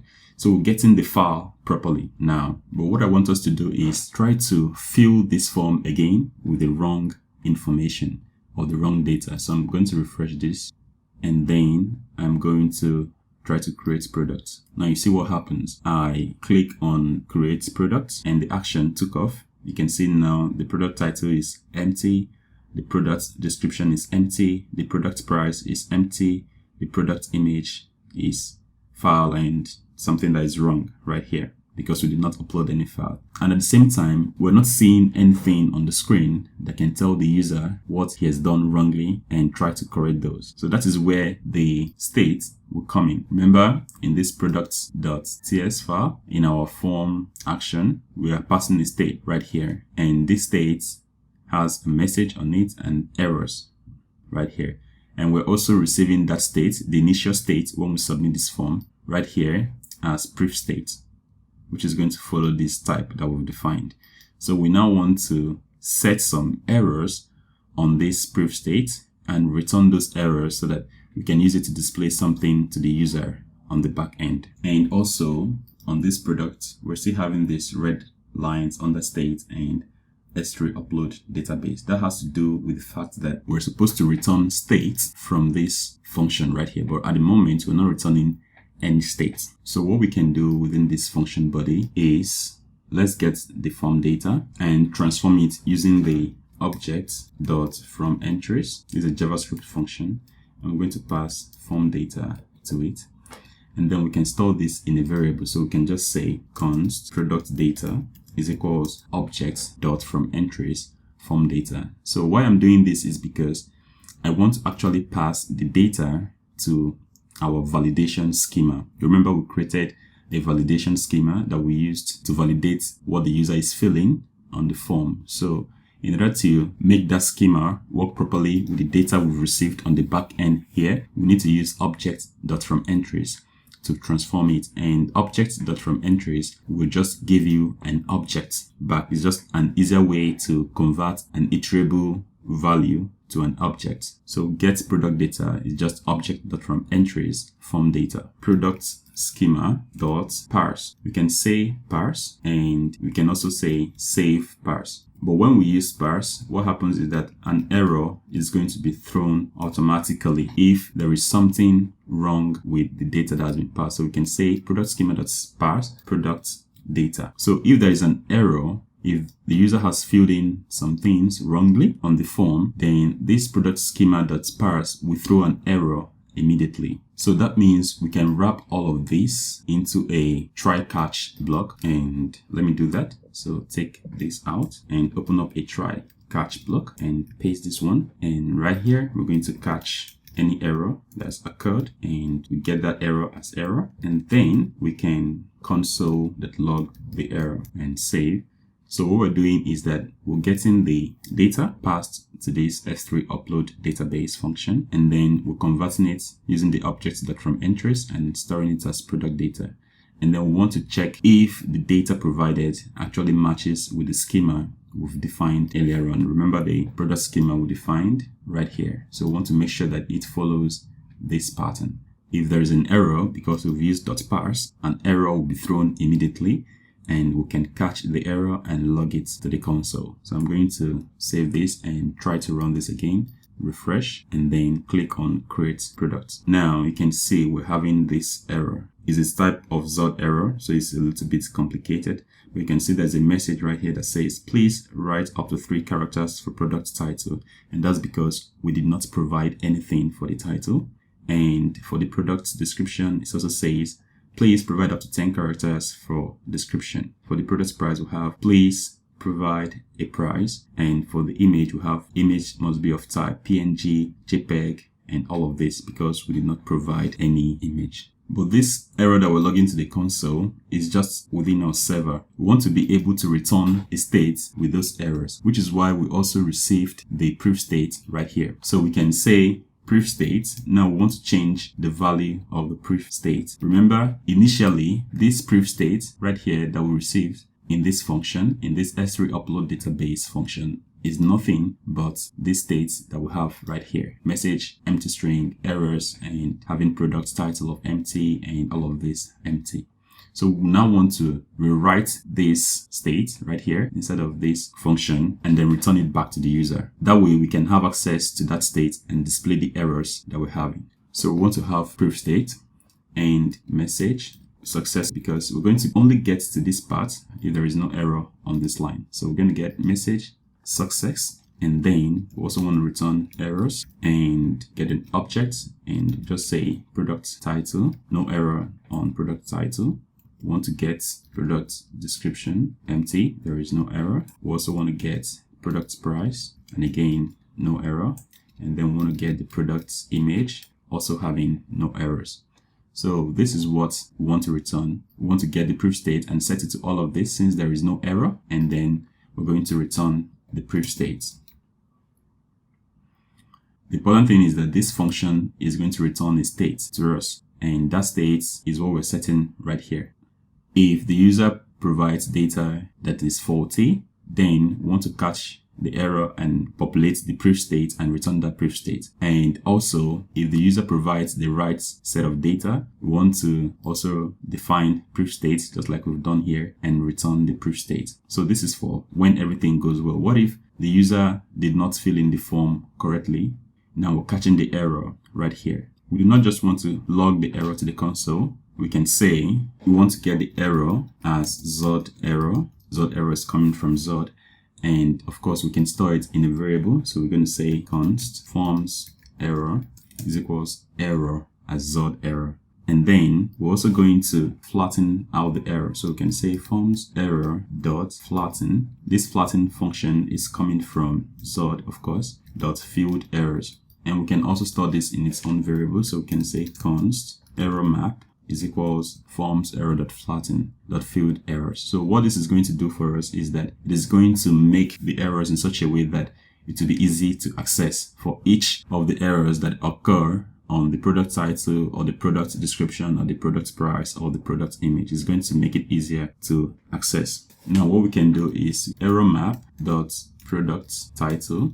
On this error map, we're going to have errors for the product title, errors for the product description, errors for the product price, and errors for the product image if errors occur on them. And if you look back on our form types, you can see that for the product title, we want it to be a string, you want it to be a minimum character of 3, you want to trim it, right? For the product description, string, minimum, and I think we have maximum. Okay, we don't have maximum for the product description. For the product price, we do have string, min, and max. So we want to make sure that they follow this pattern. And there could be multiple errors. So for example, on the product price, we can have this error returned to us, provide the price, digits can't be more than 9, the input must be a valid number. There's so many errors or error messages that can be returned, right? So we want to map through for each of the item we have. So for error map.product title, if it exists, we want to map through it and then get each of the errors that must have occurred on it. And of course, this a fat arrow function. We want to return this string right here. So we want to get each error, and this map of course returns an array of error, right? But we want to turn everything to string. So we'll convert everything to string. So we'll have everything in one place. And yeah, we save. So this is what we're going to have.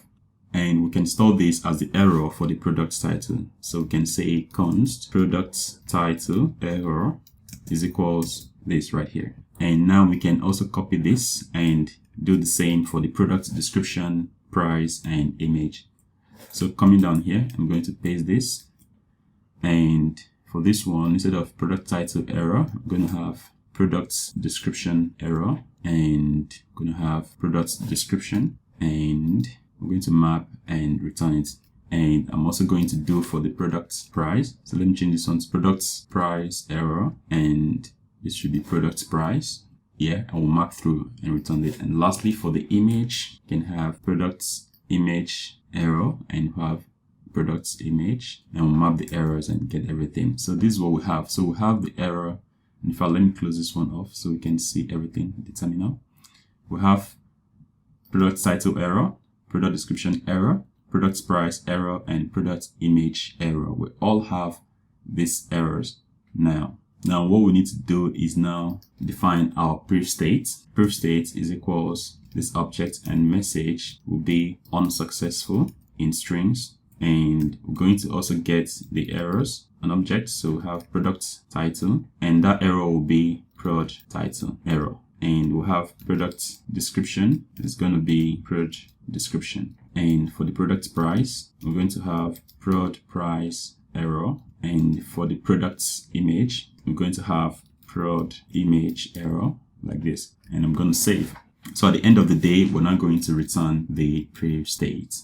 We should actually return it outside of this object. Yeah, so we're going to return previous state. All right, let's see the errors we're having right here. It's saying type string undefined is not assignable to type string. Okay, this is just a TypeScript error thing. And what we can do is we can tell it that it can be product title error, or we can have an empty string. The same thing for all of them. TypeScript knows that it's possible that we don't have errors. We don't get the errors right there. So in that case, it's just going to be an empty string. So that's why TypeScript is complaining. I think it's always good to use TypeScript in your project so that it can point out errors out to you. So this is what we have. So if everything doesn't go on well, we're going to define this proof state like this with all these values and then return the proof state. And if everything goes well, we're also going to return this proof state. So now, if there are errors while filling this form, we're going to catch that error right here and gather the error and then set proof state and then return proof state. And that means within our product.tsx, we'll be able to have access to the proof state and get the errors on those proof states and display them right back to the user. Now let's go about displaying those error states to the user.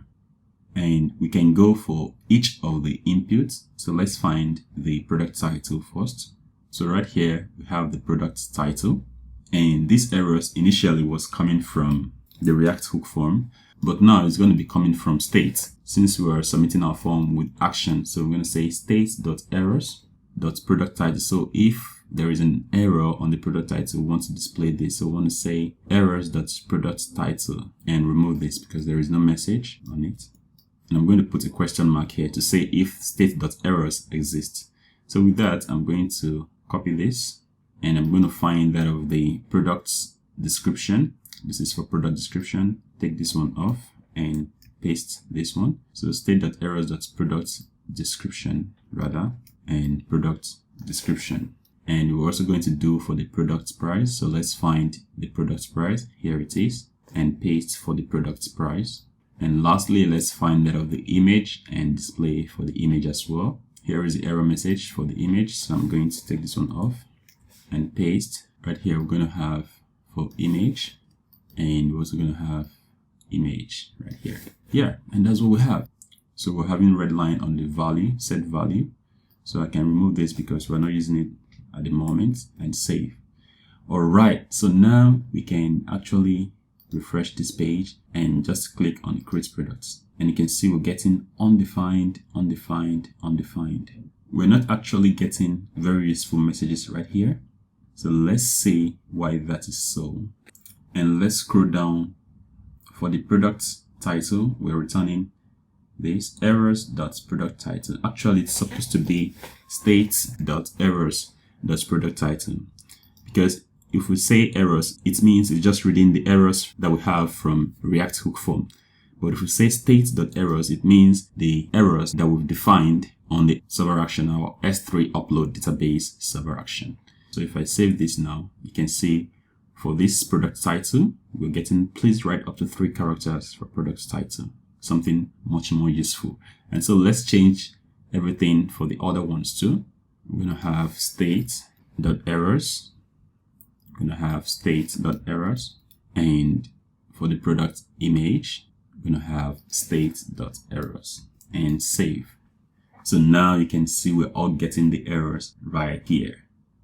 How cool is that? Refresh the page. But what if we get everything correctly set up? That means, let's say we fill in a product title, dress, and description, beautiful dress, and product price, let's say 56, product image, let's upload this beautiful lady dress, and then click on create product. You can see we're not getting any errors, which means that our form has been submitted to the back end without any errors.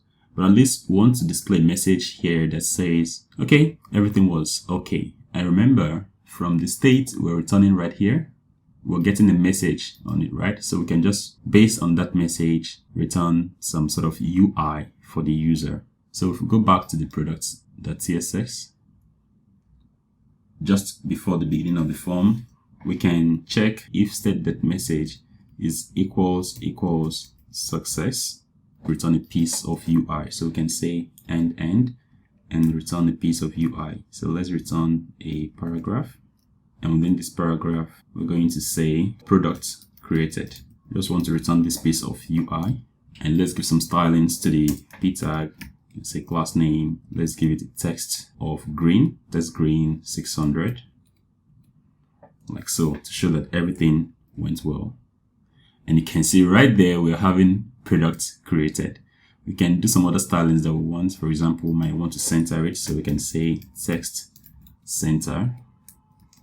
And yeah, so at least the user says that the product has been created.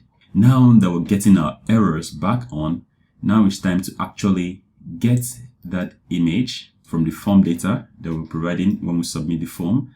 And then we want to, after validating using product schema.pass product data and making sure that everything is like we want based on the type we've defined here. Now we want to single out the image and try to send it to our AWS backend. So the next thing we're going to do now is actually see how we can go to AWS website and create an account and create a bucket right there that we can use to upload or save images. So right here, I open up a new browser window and I'm going to visit aws.amazon.com. You can sign in if you already have an account, or you can create an account here. So I'm going to sign in since I already have an account and I'm signed in already. So what you can do is click on services and search for S3. Already I have it here because I've used it more recently. So you can go right here, search for S3, and you can see it here. So you can click this and it's going to open it up, and you can see I already have a bucket right here and another one right here. I'm assuming you don't have any one. You click right here to create a new bucket. It's going to be of general purpose here, and you can write a bucket name. So in this case, I'm going to say product from bucket, and then for the object ownership, I'm just going to leave it as this recommended one here, and scroll down here and unblock all public access. So this will enable us to access our image stored inside of the S3 bucket later on, because we want the images we'll store in the bucket to be publicly accessible. And of course, we have to acknowledge this. So click acknowledge and leave all the default settings. Bucket versioning, just going to leave it to disable. And for the encryption type, I'm going to leave it to the server-side encryption with Amazon S3, and I'm going to create bucket. So now our bucket is created. You can see the name, product from bucket. The region for this bucket is EU North 1, as it is written here. And I'm pointing us to this region because we're still going to make use of it. It is one of the credentials that we need if we want to upload something, for example, image, to our bucket. So I can click on this product from bucket, and I can try to upload an image. So if I click on upload, I can click on add files, and then it's going to open this up. So I can, for example, try to choose this lady dress and upload, and click upload right here. Now you can see that we have this lady dress right here already uploaded. I can try to click on it, and then this is the URL of that image. So let me click on it to try to open it up. And you can see that we're not able to access this bucket. You can see we have this message, error message, and it's saying access denied. And that's because we need to set some policies to allow us to access our bucket. So I'm going to go back right here and get back to the bucket. Let's come back right here and get back to the bucket. And we can go to permissions. So for these permissions, we're going to have a policy. Policy in AWS is something that determines how the things or the objects, for example, image files that you store in your bucket, is managed. So how you can access it, how you can delete it, and stuff like that. So we're going to create a bucket policy that will enable us to access our image files or the objects that we store in our bucket. So right here, we can click on edit, and right here, you're going to see something that says policy examples. There are a lot of policies. So let's click on this one.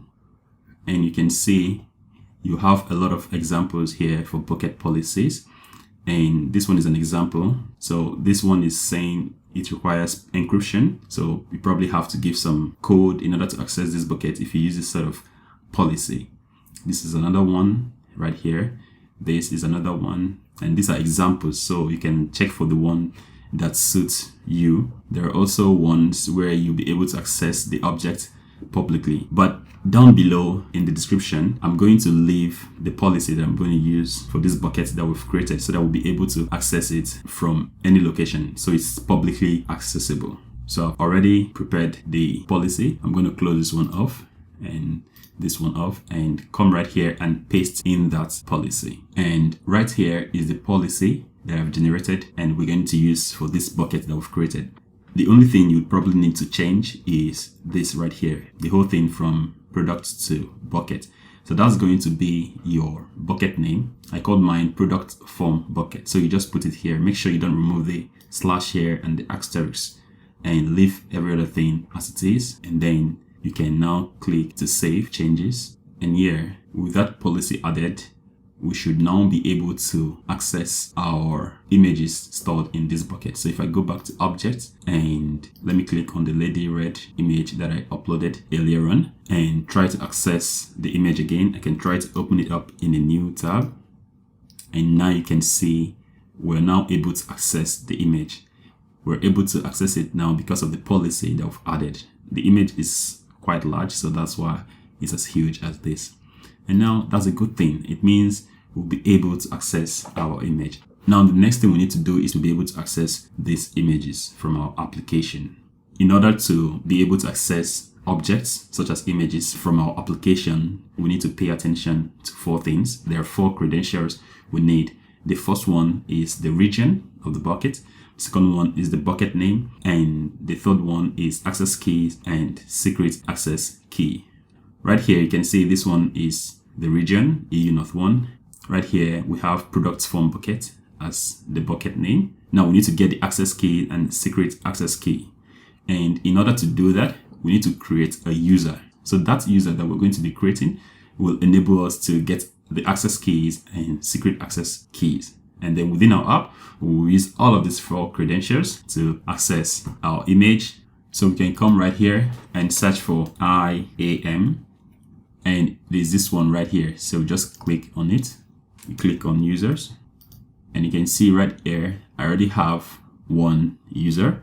I'm assuming you don't have one. So we can create a user. So that user will enable us to get access to the bucket that we just created.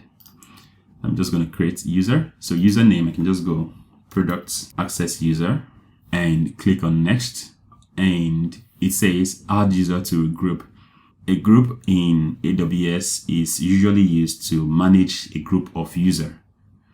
So when you have a user group, you can add users to that group, and then you can add some restrictions or policy that will oversee that particular group. So what we're going to do is come right here and search for user group. You can see user group here. And yes, I want to continue. And I want to create a new user group. So I'm going to click here, create a group. So I'm going to say product group. That's what I'm going to call it. And then we need to add some permissions to it. So what we're going to do is come right here and search for Amazon S3 full access. It is this one right here, the first one. So we're going to select it. And then we're going to click on create user group.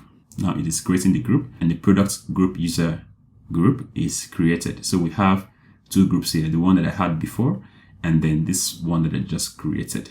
Now let's go back to users, and we need to create that user because we did not finish creating the other time. So we can still say product form user, and we can click on next. And now you can see we have that product group that we created from earlier. We can just select it so that we'll add this user that we're creating right now to this product group. And then we can click on next. And right here, we don't need to add any tag and just create the user. So the user has been created successfully. And you can see it right here, product user. Now we can click this user. And right here, you can see we have access key 1, create access key. I can just say order, just select this order and click on next. I don't need to fill in this one, it's not necessary, just create. And now you can see we have access key right here and we have secret access key. So what we can do is actually open up our VS Code back and put all of these credentials inside of our .env file.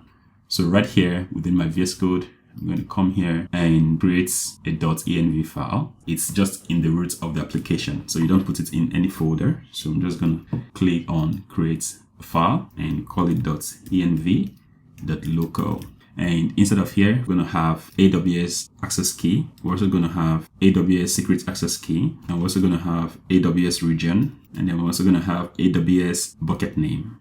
So let's fetch this information one after the other. Going back to the website, let's copy this one for the access key. Copy it and paste it right here.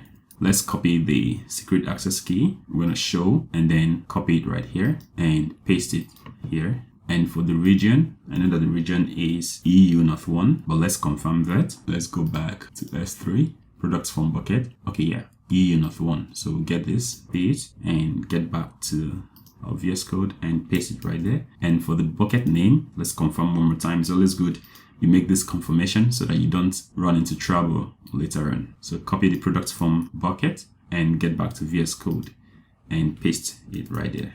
So we have all the keys that we need, and with all of this, we'll be able to upload our image to Amazon S3 bucket. So let me close this one and close the .env file and get back to our S3 upload database function right here. So back inside of our S3 upload database server action, right here, we have gotten product data and we transformed it like so. And then we're not calling product schema.parse product data. So if something goes wrong, an error is going to be thrown. But if not, that means we want to do some logic to upload that image to AWS. We're going to have logic right here to upload to S3 bucket. And then after doing the logic, we're going to obtain the URL to the image. And after obtaining the URL to the image, we can now set state to be this right here.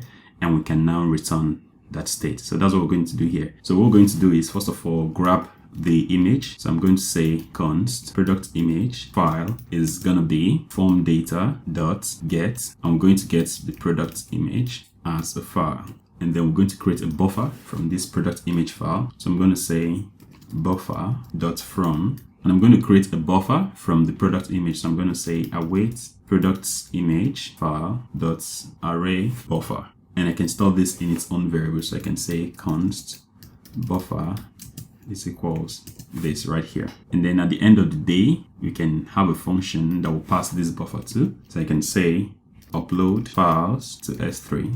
And then I'm going to pass the buffer. And I'm also going to pass products image file dot name. So we want to pass the name of the image. For example, the dog dress or the lady dress .jpg. I want to pass it here. We also want to pass this buffer right here to this function. The buffer that we've created here or that we've used here is just so that we can get the image as a file stream.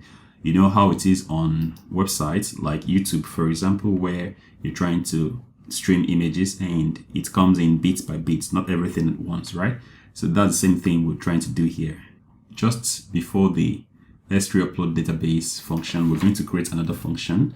So I'm going to say export. It's going to be an async function, and I'm going to call it, what did we call it right here? Upload files to S3 function, upload files to S3. So since we passed the buffer right to this function, we can get it right here as image file. You can name it whatever you want. And I want to also get the product file name as file name. So I would like to actually get that buffer. So I can say const file buffer is equals image file, and then I'm going to create an object. So I'm going to say const upload params. So this will be the information or the data that we need, and I'm going to say upload params is equals an object like this, and then I'm going to pass it bucket. These are the things we need in order to be able to upload the image to S3 bucket. So the bucket will be our process.env.aws bucket. Let's make sure of that. In fact, I can open up the .env file so we don't make any mistake. So this is what I want, the bucket name. I'm going to copy it right here. And we're going to have process.env.aws bucket name. And we're going to pass a key. The key is going to help us get the folder where we want to store the image. So I'm going to store this image in a folder in AWS bucket. You can call this folder products images. You can call it whatever you want. And you're going to have file name like this. And you're also going to have a body. So the body itself will now be the file buffer. And we're also going to have the content type of what we're trying to upload. So content type will be the image file.type. And I can see there are some red lines under here. Let's make this file name to be string because it's going to be string, right? And this one can make it file since it's going to be a file. Yeah, let's leave it like this. So it's saying argument of type buffer is not assignable to parameter of type file. Okay, this one should be of type buffer. It is no longer complaining. All right, so we'll give it the right type. But now you can see we're having image file.type. It's saying type does not exist on type buffer, which is true. Okay, what I'm going to do is make this one any for now so that the error goes away. No longer error on the type right here. We're having this error under the any type that we've given here, and we're going to deal with this in a second.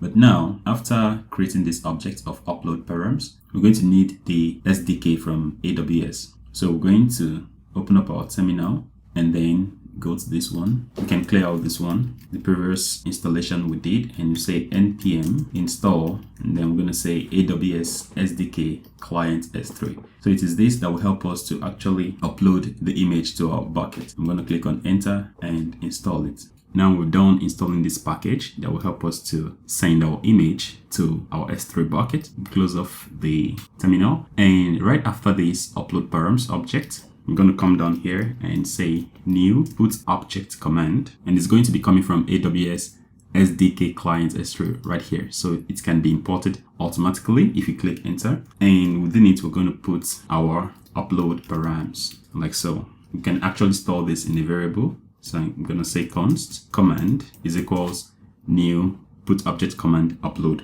params. Now, the next thing is to create a client using the Amazon S3 client. So that client we're going to create is what is going to help us to now push this command up to the S3 bucket. So we can go right at the top. Just after this data state, we can have new S3 client. And you see that it's going to be coming from this SDK. So I can click on it to import it automatically. And this S3 client will now take an object like so. Within the object, we're going to have a region, and the region is going to be from here, the AWS region. So we'll go back there and we'll say process.env. Paste this right there. And the next credential is actually credentials, and itself is going to be an object.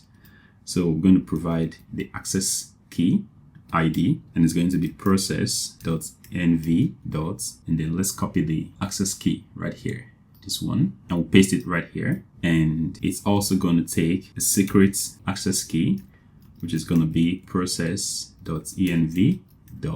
And we'll copy this one as well, and we'll paste it right there. And we can store this in a variable. So we can say const our S3 client is equals new S3 client, and we're having some red lines under here. Let's see what that means.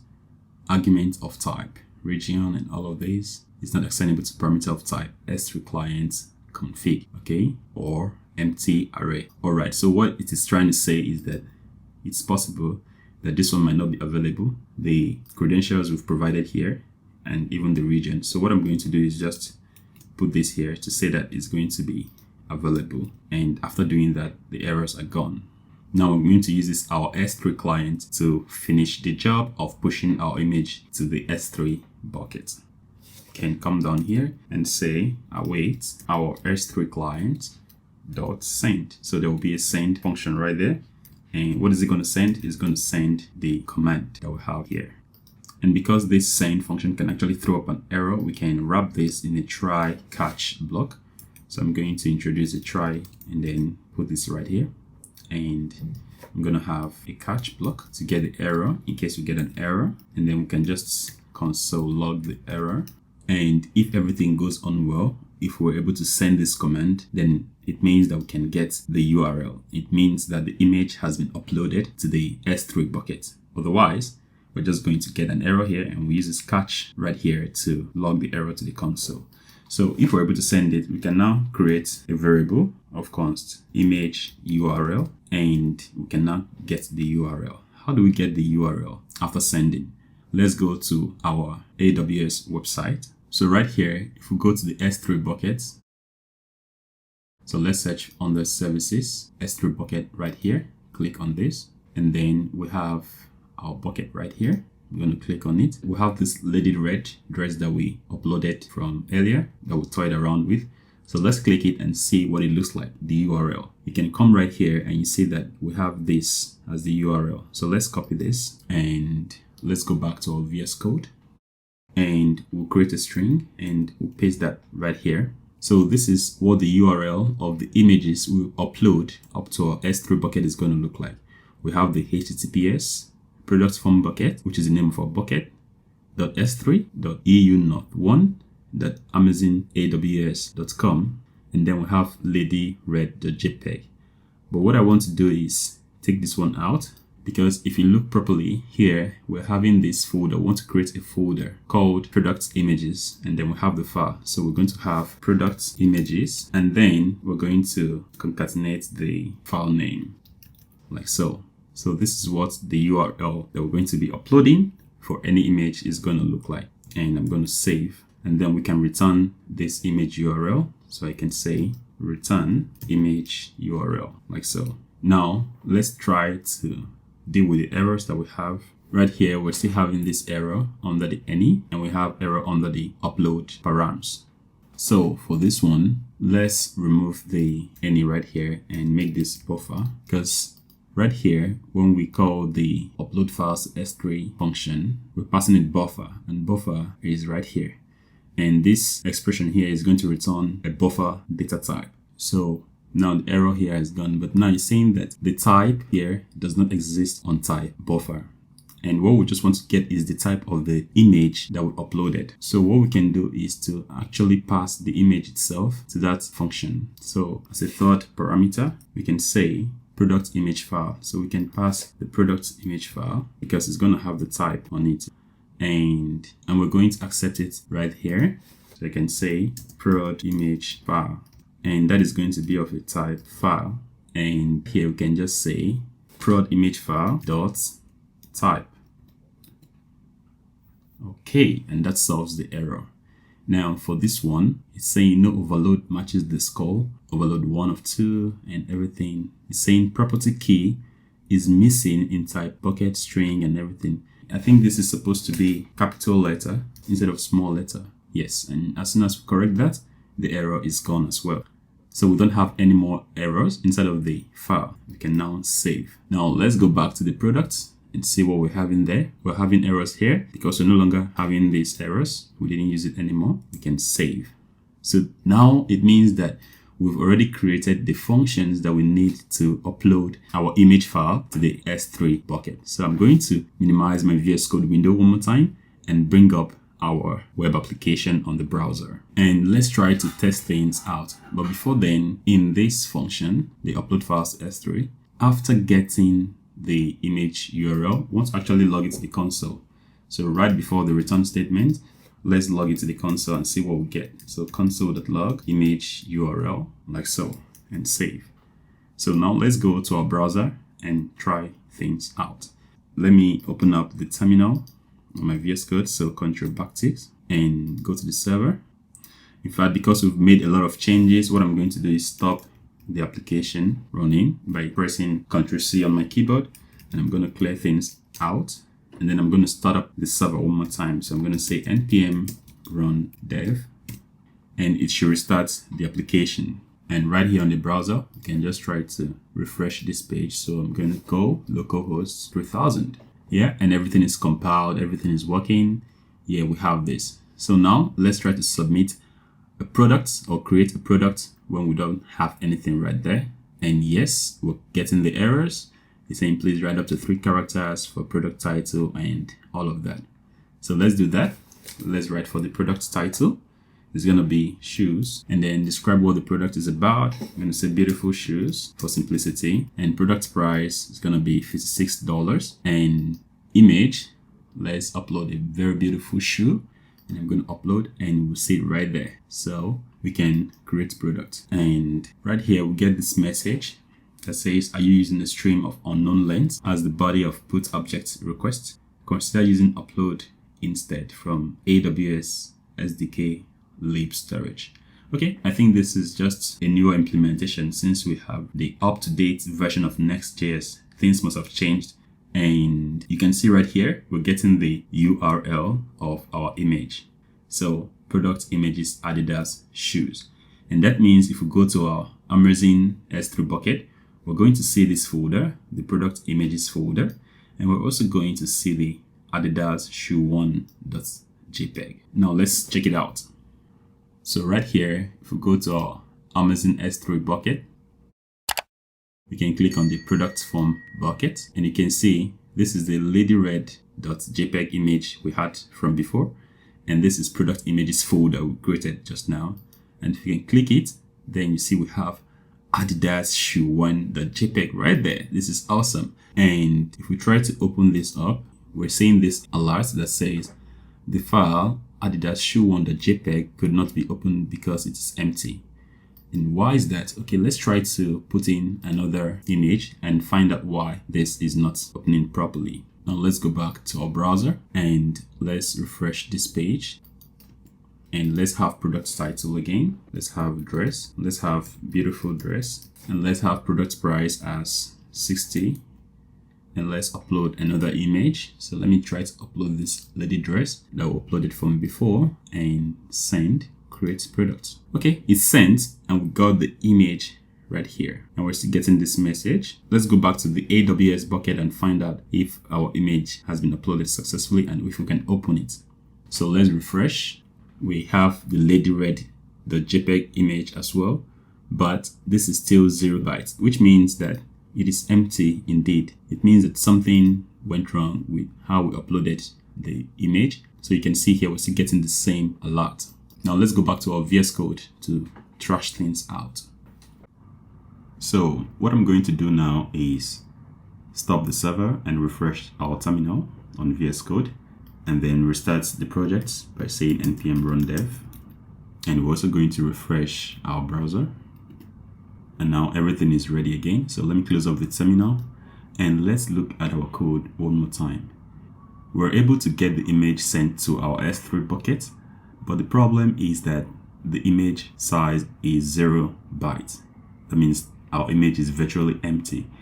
And that problem should be coming from the body here. And looking at it now, I can see that we passed body with a B of small letter. So it's supposed to be capital letter. And for the content type, it is also supposed to be with a capital letter. And this is the reason we're getting that warning, suggesting that we're uploading a stream of unknown size.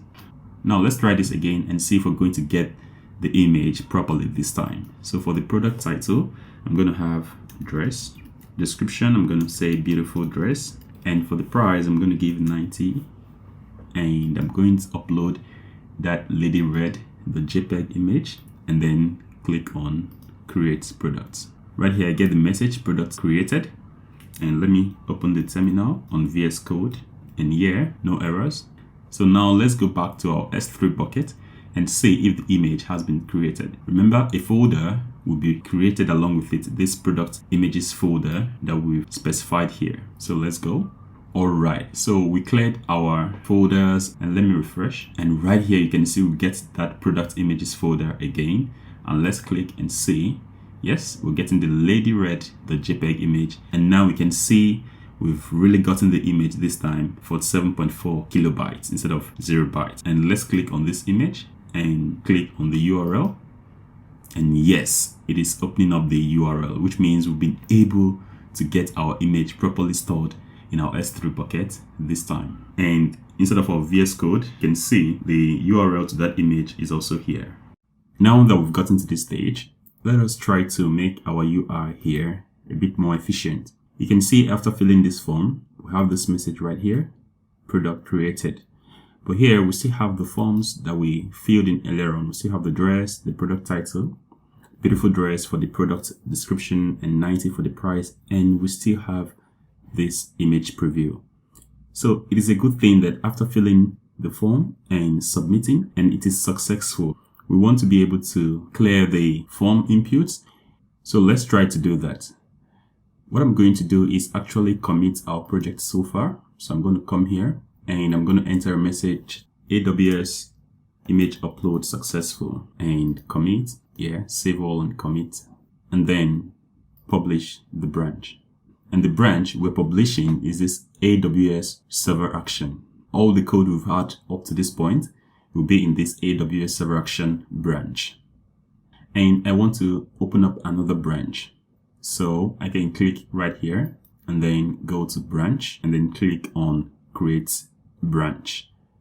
At the lower left corner of your VS Code, just right here, you can also see the branch, the current branch where we're on.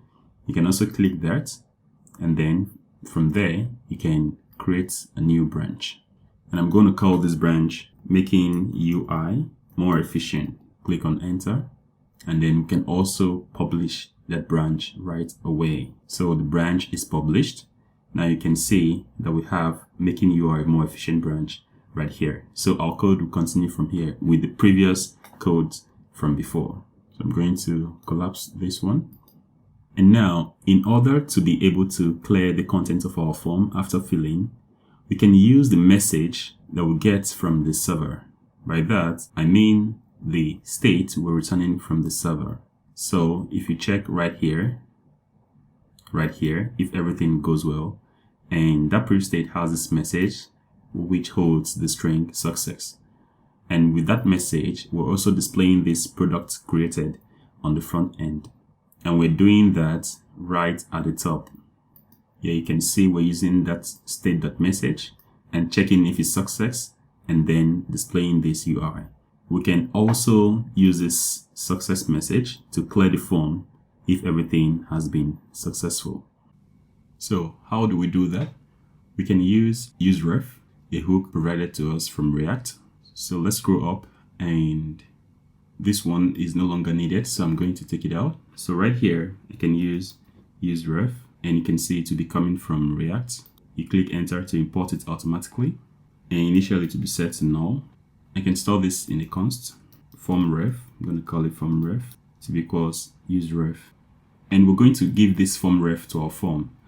And so this one will be of type HTML form element. Now let's go down and give it to our form.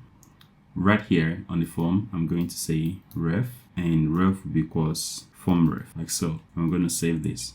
And then we're going to use the use effect to actually see when we get that message success. If we get the message success, then we want to be able to clear out the form. Let me also take these ones out. And below this handle change, I'm going to use the useEffectHook, also coming from React. And I'm going to pass this a function, a fat arrow function. And I want to check if state.message is equals success. That means if the form was submitted successfully, then we might want to do a lot of things. For example, we want to say formRef.current. So if it exists, we're going to put a question mark dot reset. So we want to reset our form if we get a message of success. And we can actually come right here and provide state as a dependency and save. So now let's see what happens when we actually fill this form and it's successful. So I'm going to give product title as dress again, and then describe it as beautiful dress. And for the product price, I'm going to give 85. And the image, I'm going to still upload our famous image. And by now, I'm thinking you might be wondering if we have all of these images inside of our S3 bucket. Yes, we do have the images right there. But if we upload the same image to our same bucket, then S3 bucket will overwrite the last one there. So it's just going to put it off and put the most recent one there. So that's what's going to happen. Click on create product. Okay, it's been created. We're getting products created, and right here you can see that the product title is gone, description is gone, product price is gone, but we still have the image review. Remember, the image review is coming from the state we set right here, so we need to also clear that. So after resetting the form, we also need to clear the image review. So I'm going to say set image review, or image preview rather. Since we don't need the previous one, we're just going to set it to an empty string, like so. Refill this form one more time, and I'm going to say dress, beautiful dress, product price, I'm going to say 45. For the image, it's no longer there, we're just only saying a preview from the last image we uploaded. So we need to upload another one to have an image, so I'm still going to upload this lady's dress, and then click on create product. Now you can see all of the data we filled in, they are gone. The image preview is gone as well. And we're having this product created message right here. How awesome is that? And if we want, we can also take the user to another page. We can use the use router hook to take the user to another page and do anything that we want to do within the use effect right here. Another thing to note is this create product here. Earlier on, when we had the onSubmit handler on our form, and we had the submit function, which help us to submit our form, whenever we click the create product button right here, it shows that UI that indicates that it is loading. But now we no longer have that function, and it's because we've removed the onSubmit handler from our form, and we no longer have the to submit function. Now we're not using server actions to submit our form. So what that means is that if we scroll down here to where we have the button, right here, we have the button. So this is no longer going to work because we're no longer using the onSubmit handler and we're not using the server action to submit our form. So what we can do is remove this button, and we're going to use another hook to actually make this work. And that hook is called the useFormStatus. useFormStatus and useFormState are all from React DOM. useFormStatus is specifically meant to help us add some efficiencies to our form. For example, we can determine when the form is being submitted and then load a UI, and when the form is done submitting, we'll load another UI. And for that to work, we need to create a separate component for our button. So I'm going to come right here and go to where we have our components folder. And within here, I'm going to create a new file, and I'm going to call it button.tsx. So within this button, I'm going to export this. And instead of having this button right here, instead of returning this UI, I'm going to take this out and simply paste this, a simple button right here. Let me make this view to be word wrap so we can see everything all at once. Now I can use the useFormStatusHook to make this button become more efficient. So I'm going to use the useFormStatusHook. If you look right here, you can see it's coming from React DOM. So I click it to import it automatically. And this useFormStatusHook has a lot of things that we can destructure from it, just like we use the useForm hook. You can see right here from the useForm hook, we're able to destructure, register, form state, and so on and so forth. And now that we're no longer using the isSubmitting right here, you can just take it out. Let's go back to our button. In that same way, we're going to destructure some useful values or variables from useFormStatus. So I'm going to say const and open up a pair of curly braces is equals useFormStatus. Now from here, I can get pending. The pending is just similar to the isSubmitting we had earlier on. So within the button right here, I can say pending. So if it is true, then I want to display this piece of UI, the paragraph, and I'm going to say creating products. For this, you can put whatever you want, maybe some loader or any piece of UI you want. You can replace it with that. But if it's not pending, so we have another piece of UI, and I'm just going to say create products and save. And we also want to disable the button if the form is already submitted, because we don't want our user to try to click on the button thinking that something is not happening. So we want to be able to disable the button. In order to do that, we can give the disabled equals pending. So you can see right here, pending is a Boolean value. That's what we're going to have. And now we need to import this button inside of our product.csx. So let's go back right here and go to where we had the button previously. So right inside of here, we had the button. So what I'm going to do is within the div, I'm going to get back our button. So you can just import it automatically. You can see it right here and save. And now you can see our button is back like it never left. So now if I try to click on this create products, you see that it's going to be disabled, and we're going to have that create products or creating products. And once it's done creating, we're going to have create product back. Now, if I click on create product, you can see we get errors, but the creating product right here is also showing up. It just happens in a flash. that will almost do not see it. And that's because we're not processing any data right here at the back end. So everything happens in a flash. But what if I try to imitate some sleeper code right inside of our S3 upload database server action function? So I'm going to await a promise, a new promise, and then pass it this function, a fat arrow function, and then I want to call set timeout, and then should bring back the resolve after 3000 milliseconds. That's after 3 seconds. Now, if I click the create product, you can see it waits, and after 3 seconds, everything comes back to normal. So it is showing properly. Now, if I try to correct the form by giving dress and beautiful dress for description, and then price 78, and then upload an image, and then click on create products. It's creating the products, and we get product created message right there. But also notice that when we click on this create product and we have errors for the fields, we want, for the image for example, we want the error message right there to disappear when we upload an image, the right image, right? So what we can do is, if we go back to our product.csx function, we can just write instead of the handle change, this handle change was assigned or given to the unchained handler for the inputs for the image. You can just set the errors on the image. So go to state.errors.productImage, and we'll just set it to be an empty string like this, so that anytime we finally upload an image, the correct image, then that error message would disappear. And we can just fill the product title, dress, nice lady dress, price of $34, and can just click on create product and everything will work. Yeah, so that's it for our create products form. Now we've been able to get the errors displayed right from our server.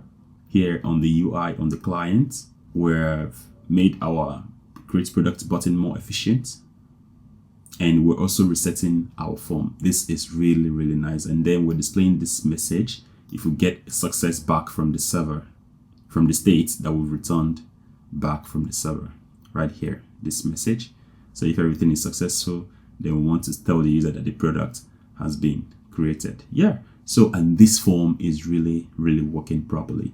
Now the next thing that we want to do is we want to be able to get the product title that we'll fill in here, the product description, the product price, and the URL back from the S3 bucket, and want to send everything to our database.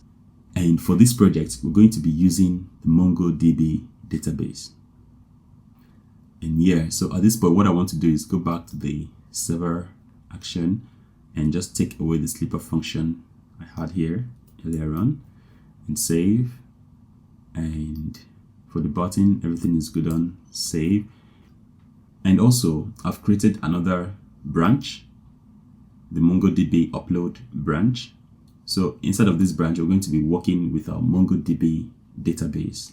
And of course, if you go to the lower left corner of your VS Code, right here, you can see we're on the MongoDB upload branch.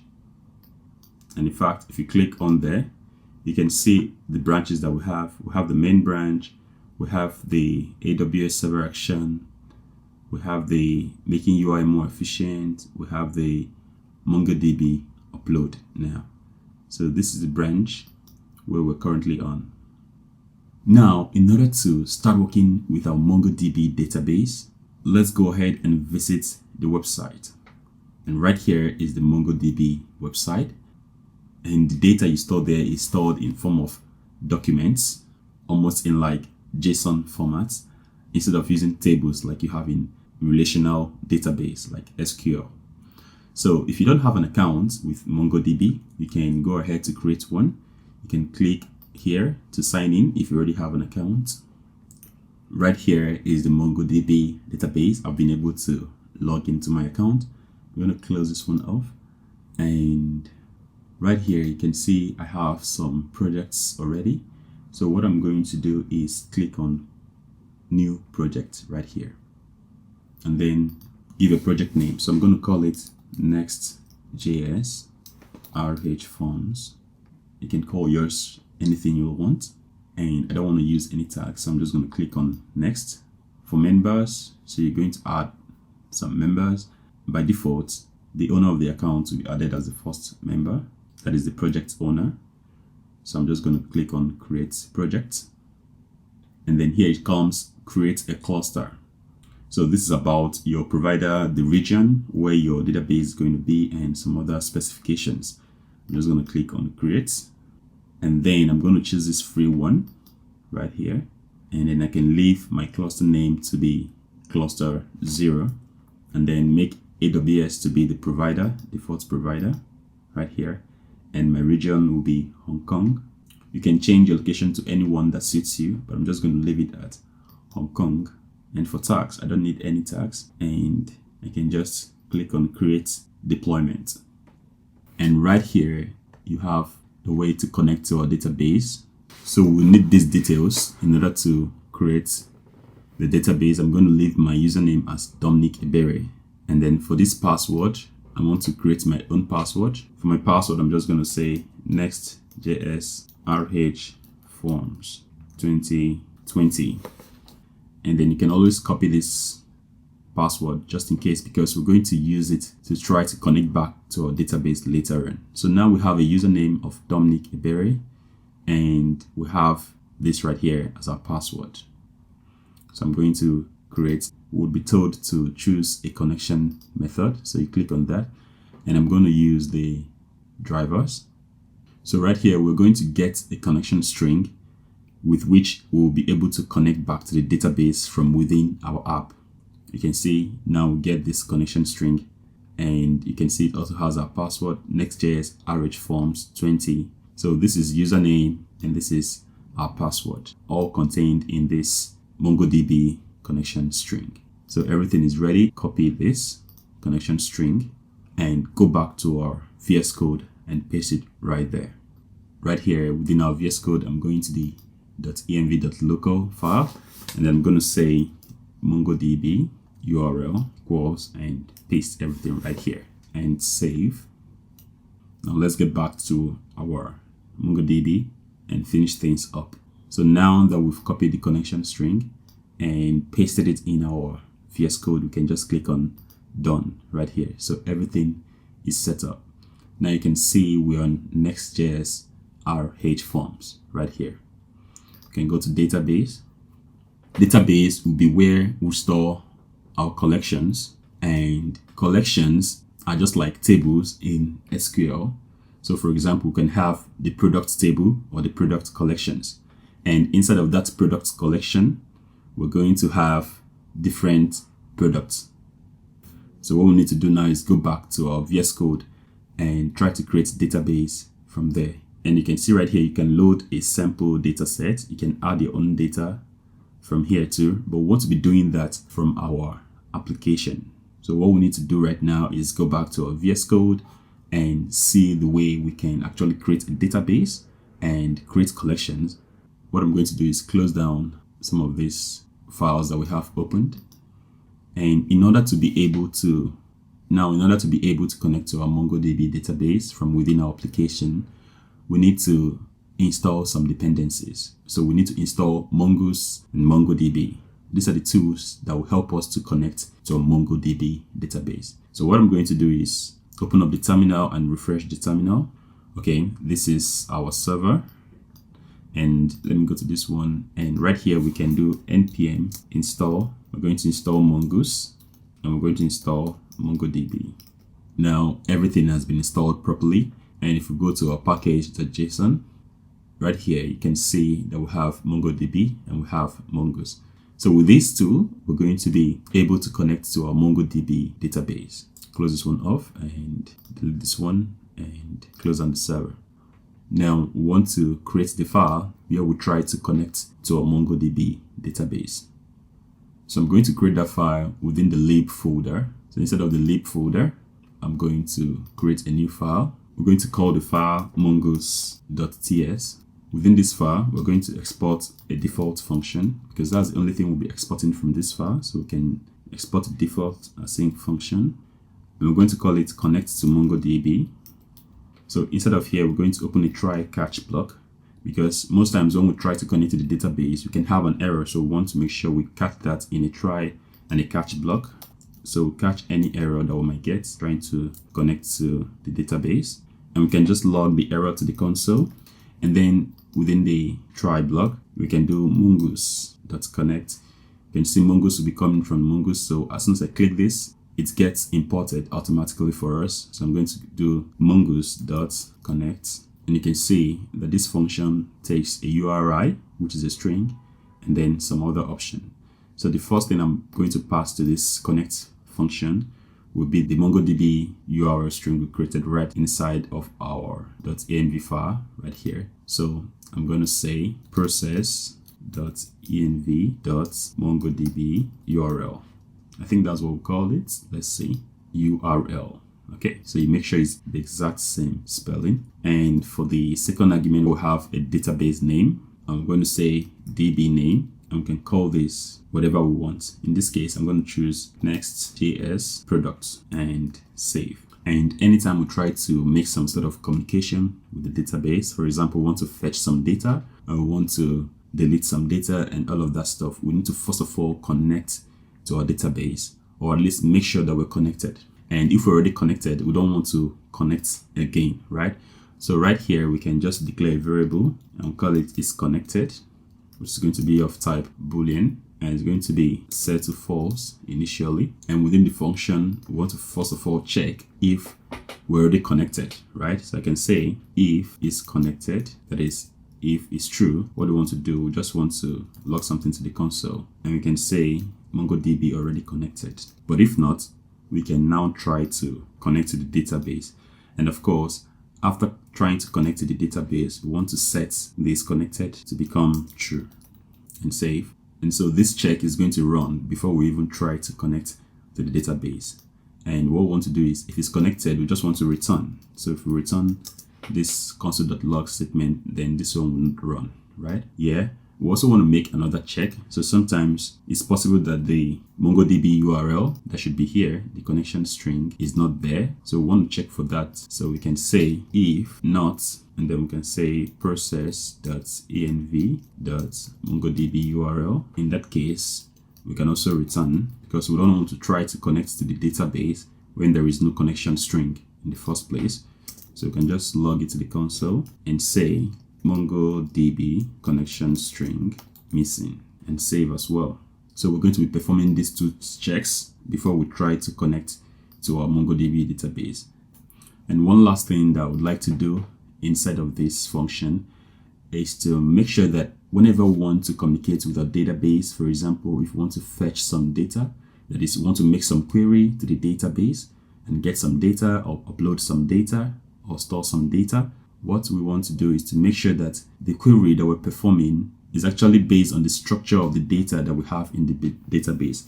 For example, for products, when we store a product inside of our database, we would have product title, description, product price, and the image URL. So if we want to fetch a product, we can fetch a product by its title, or by its description, or by product price, or by the image, for example, or by the ID, right?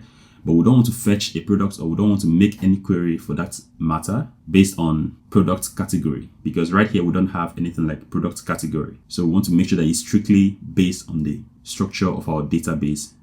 And in order to do that, we can say mongoose.set, and then we give strict query. You can see it's right here, and strict query will be set to true. So this means that we must make sure that any query that we want to be performing should be based on the structure of the database. In other words, based on the schema that we have in our database. Speaking of schema or structure, now we have to create a schema for the data that we want to store in this database. But I can see right here we have this red line. Let's see what it is. So it's saying argument of type string or undefined is not assignable to parameter of type string.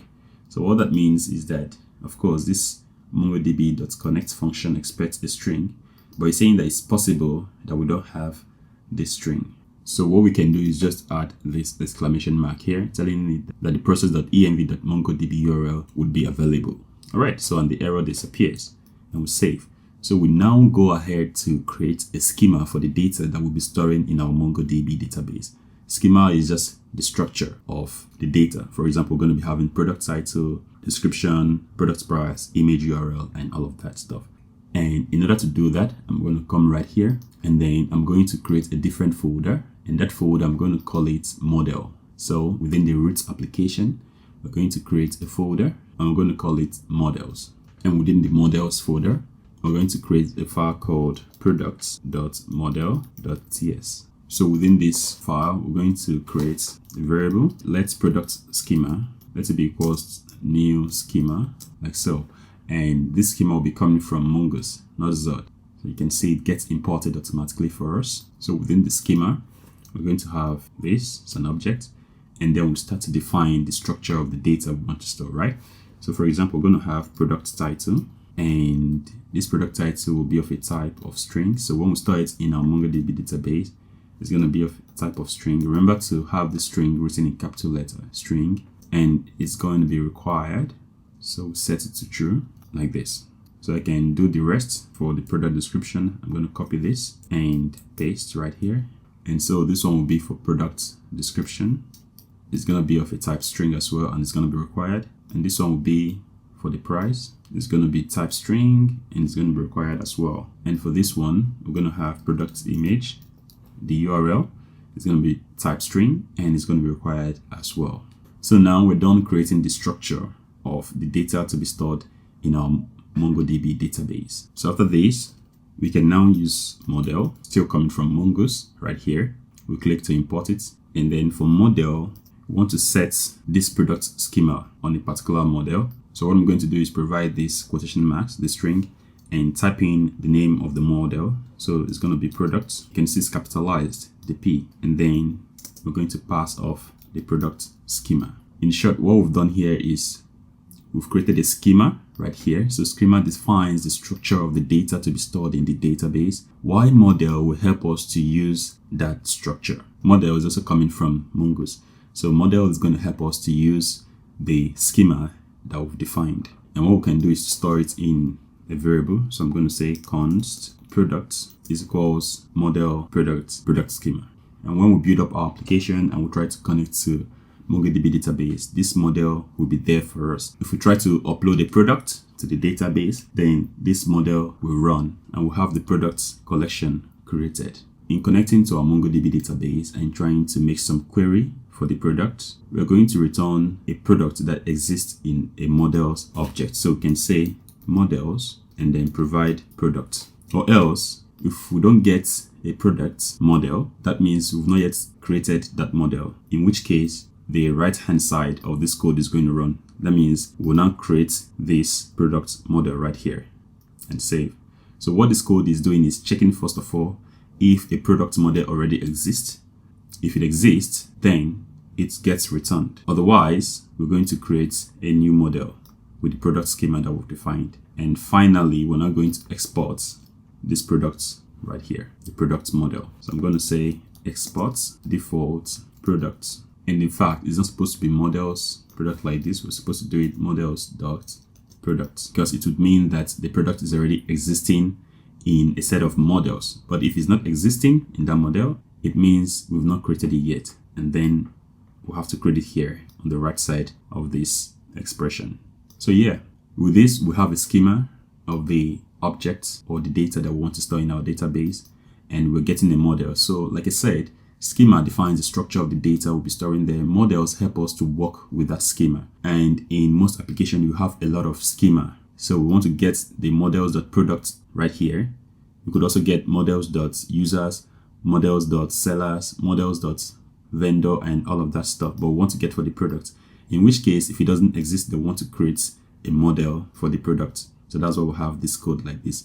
And then in the end, we want to export this product. All right, so we're going to save this. The next thing we're going to do is try to post the data that we get from here to our database. And in order for us to do that, we're going to create a server function. So what we need to do is go back right here and we'll go to this actions folder. We already have this one right here. We're going to create another one and we're going to call it product.ts. Sometimes some people prefer the convention product.action.ts, but it doesn't really matter. And just have it as product.ts like this. So right here, as usual, since this is supposed to be a server function, we're going to have the use server directive right here. And I'm going to export a function an async function that says create product.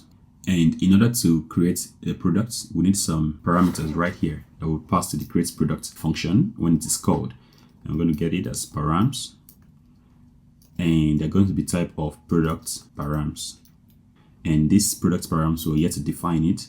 So let's go to our shared.type.d.ts. I think we have that file within the lib, and here it is. So just like we created an interface right here, we're also going to create an interface called product params, and then it's going to have product title, which should be of type string. It's going to have product description, which should be of type string as well. We're going to have product price, which should be of type string as well. And then we have product image URL, which should be of type string as well. And save. So we'll go back to the product right here. And instead of the function, we're going to expose a try and catch block. You can catch any error that occurs while trying to post data to the database. And we're going to get it as error, and then console.log the error, like so. And within the try, then we're going to try to connect to MongoDB database, that function that we created right here. You can see it's been imported for us. So we'll connect to MongoDB database. So we'll try to connect, and then we can await products. So this product is the one we created right here, the model. So we'll get it, and you can see it's been imported also for us here. So we'll do product.create. So you have a lot of functions on this product right here, and one of them is create.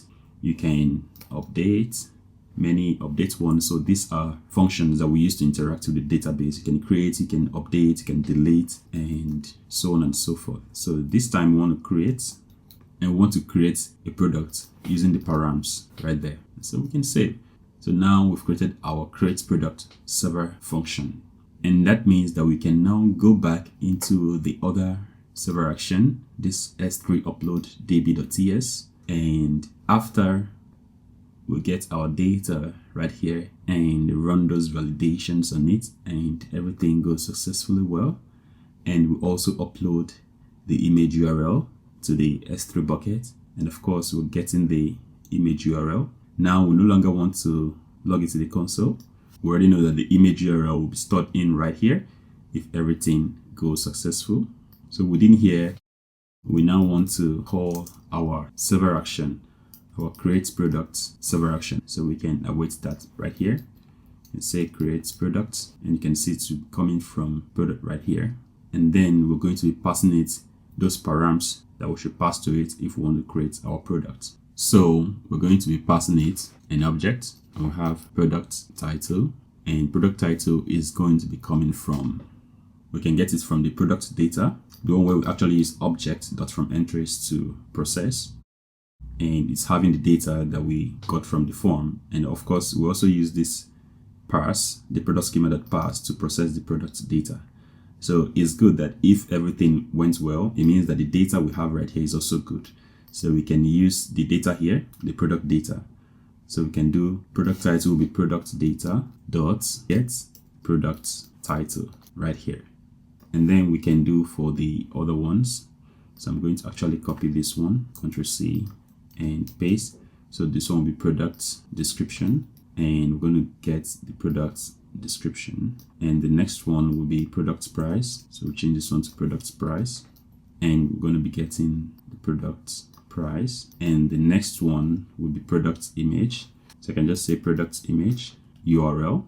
That one is going to be the img URL that we'll have right here. Okay, sure, we do get some errors here. Let me see. For the product image, saying type string, only find is not assignable to type string. So in order to deal with that, we can just add this exclamation mark to tell it that the image URL would be available, because if we're able to pass the schema, if everything goes on well, then we'll be able to get the image right here. We'll be able to send our image to S3 bucket and get the image URL. And now we're getting these red lines under the product data. It seems we're not supposed to use this get function. So what I'm going to do is actually take away this call for now. I'm going to comment it, and then I can try to log product data to the console to see what we're getting, so that we'll know how to get the product title, description, and price from the product data right here. So I'm going to say prod data and product data. So let me save this and try to send in a form. Let me just say dress, nice dress to wear, and for price let me send in 56. For image, let me upload this one, our popular image red dress, and let me click on create product. So it's creating. Okay, it was successful. Now let's look at the console. Okay, right here you can see we have product data, and we have product title as dress, we have product description as nice dress to wear, we have product price 56, and we have our file right here. Now let's uncomment what we had from before, and then instead of saying get, I'm going to do dot product title, because you can see this is an object, so we have product title on it. And we can also do dot product description, since we have it here as well. And for the product price, we're going to say dot product price as well. And now we're getting this error. Let me see. So let's look at the error. It's saying that type form data entry value is not assignable to type of string. So what that means is that this right here is form data entry value type, and this right here should be a string. So what we can do is just convert this one to string. We can say they should be dot to string like this, and the error will disappear. We can do the same for this one to string, and we can also do for this one dot to string like this. So now if everything goes on fine, we should be able to send all of this data to our database. Now the next thing is actually try to create a product and see if it gets sent to the database. So I'm going to refresh this one. And now let me have product title of dress. I'm going to have beautiful dress. I'm going to have $90 for dress. And I'm going to upload this beautiful image of a lady in a red dress. And then I'm going to click on create product. We get product created. Now let's go to our MongoDB database and see if we get our database created for us. Right here inside of Mongoose, you can see we're going to create a NextJS product database. So let's go to the browser and to our MongoDB website to check things out. Now this is our MongoDB database. So I'm going to try to refresh this page. You can click on here to see what happens. And we don't have anything currently in our collections. So that means our data has not been sent here. So let's go back to Visual Studio Code and find out why. Right here, I think we've done everything correctly. We're trying to create a product, and we are going to use these params to create the product. We're also doing that inside of our S3 upload database function, which we're calling whenever we click on create product. And so if we click on this, we get the data, process the image, send to S3 bucket. So let's see create product right here. We have a function and we're exporting it as an async function. And we're having these params. We try to connect to MongoDB. We try to product.create using the params that we get right here. And for the models itself, we have defined this product schema, and we're passing it off here to this product model, and we're exporting products as default. So I think we're really doing everything correctly. So in order to debug this, let's open up our terminal, and right here we have some errors. First of all, we get this error: MongoDB connection string is missing. Why is that so? And that is inside of our Mongoose. Here the error. Okay, and that means we did not do this properly. So it's supposed to be MongoDB and this character here, URL. So let's save that. And now we've dealt with that one. And the next thing is product validation failed. Product image path, product image is required. Let's see. Product image validator error. Product image is required. Okay, product validation failed. Okay, I think it's because we were not even able to send the data, so that's why we're getting all of the other errors. But now that we've corrected this connection string, let's try one more time. So I'm going to refresh one more time, and let's see product title. I'm gonna have dress. For the description, I'm gonna have beautiful dress. For the price, I'm gonna have 90. And for the image, I'm still gonna upload our famous image and click on create products. Okay, let's see. We still get an error, and it's still about this product image. But before we check this error, let's see our MongoDB database to see if the data arrived there. So here, let's refresh the whole of this page one more time. All right, now we have created this database, the NextJS products, and we have this products collection. But you can see we do not have any data inside of this database whatsoever, because in the terminal right there in our VS Code, it's complained that the product image was not available, was undefined, something like that. So let's get back to VS Code and see how we can deal with the product image. Let's see where we passed off the product image. We'll go back to our S3 upload. And right here, we're passing the image URL. And where is the image URL? Okay, this one. Okay, what we can do is create another variable, const image URL is equals img URL. And then instead of passing this one, we're going to pass the image URL. Let's pass the whole image URL like this and save. Okay, and I'm sure we are returning an image URL from this upload files to S3. Now let's go back to this function to make sure that we're actually returning the correct thing. So we have upload files S3, and you can see right here we're returning image URL, which is this thing right here. All right, so let's save and try this one more time. I'm going to refresh, and product title, I'm going to have dress. I'm going to have beautiful dress, and I'm going to have 90, and I'm going to upload the image one more time and click on create product. It's creating the product. We have success. Now let's get back to our MongoDB database to see if the data arrived. So within our MongoDB database, I'm going to refresh this, and you can see we don't have any product yet. So let's go back to our VS Code, open up the terminal on our VS Code and see what we're getting. It's saying that product image is required, and there is an error validating that image. Let's see. There is an error with image.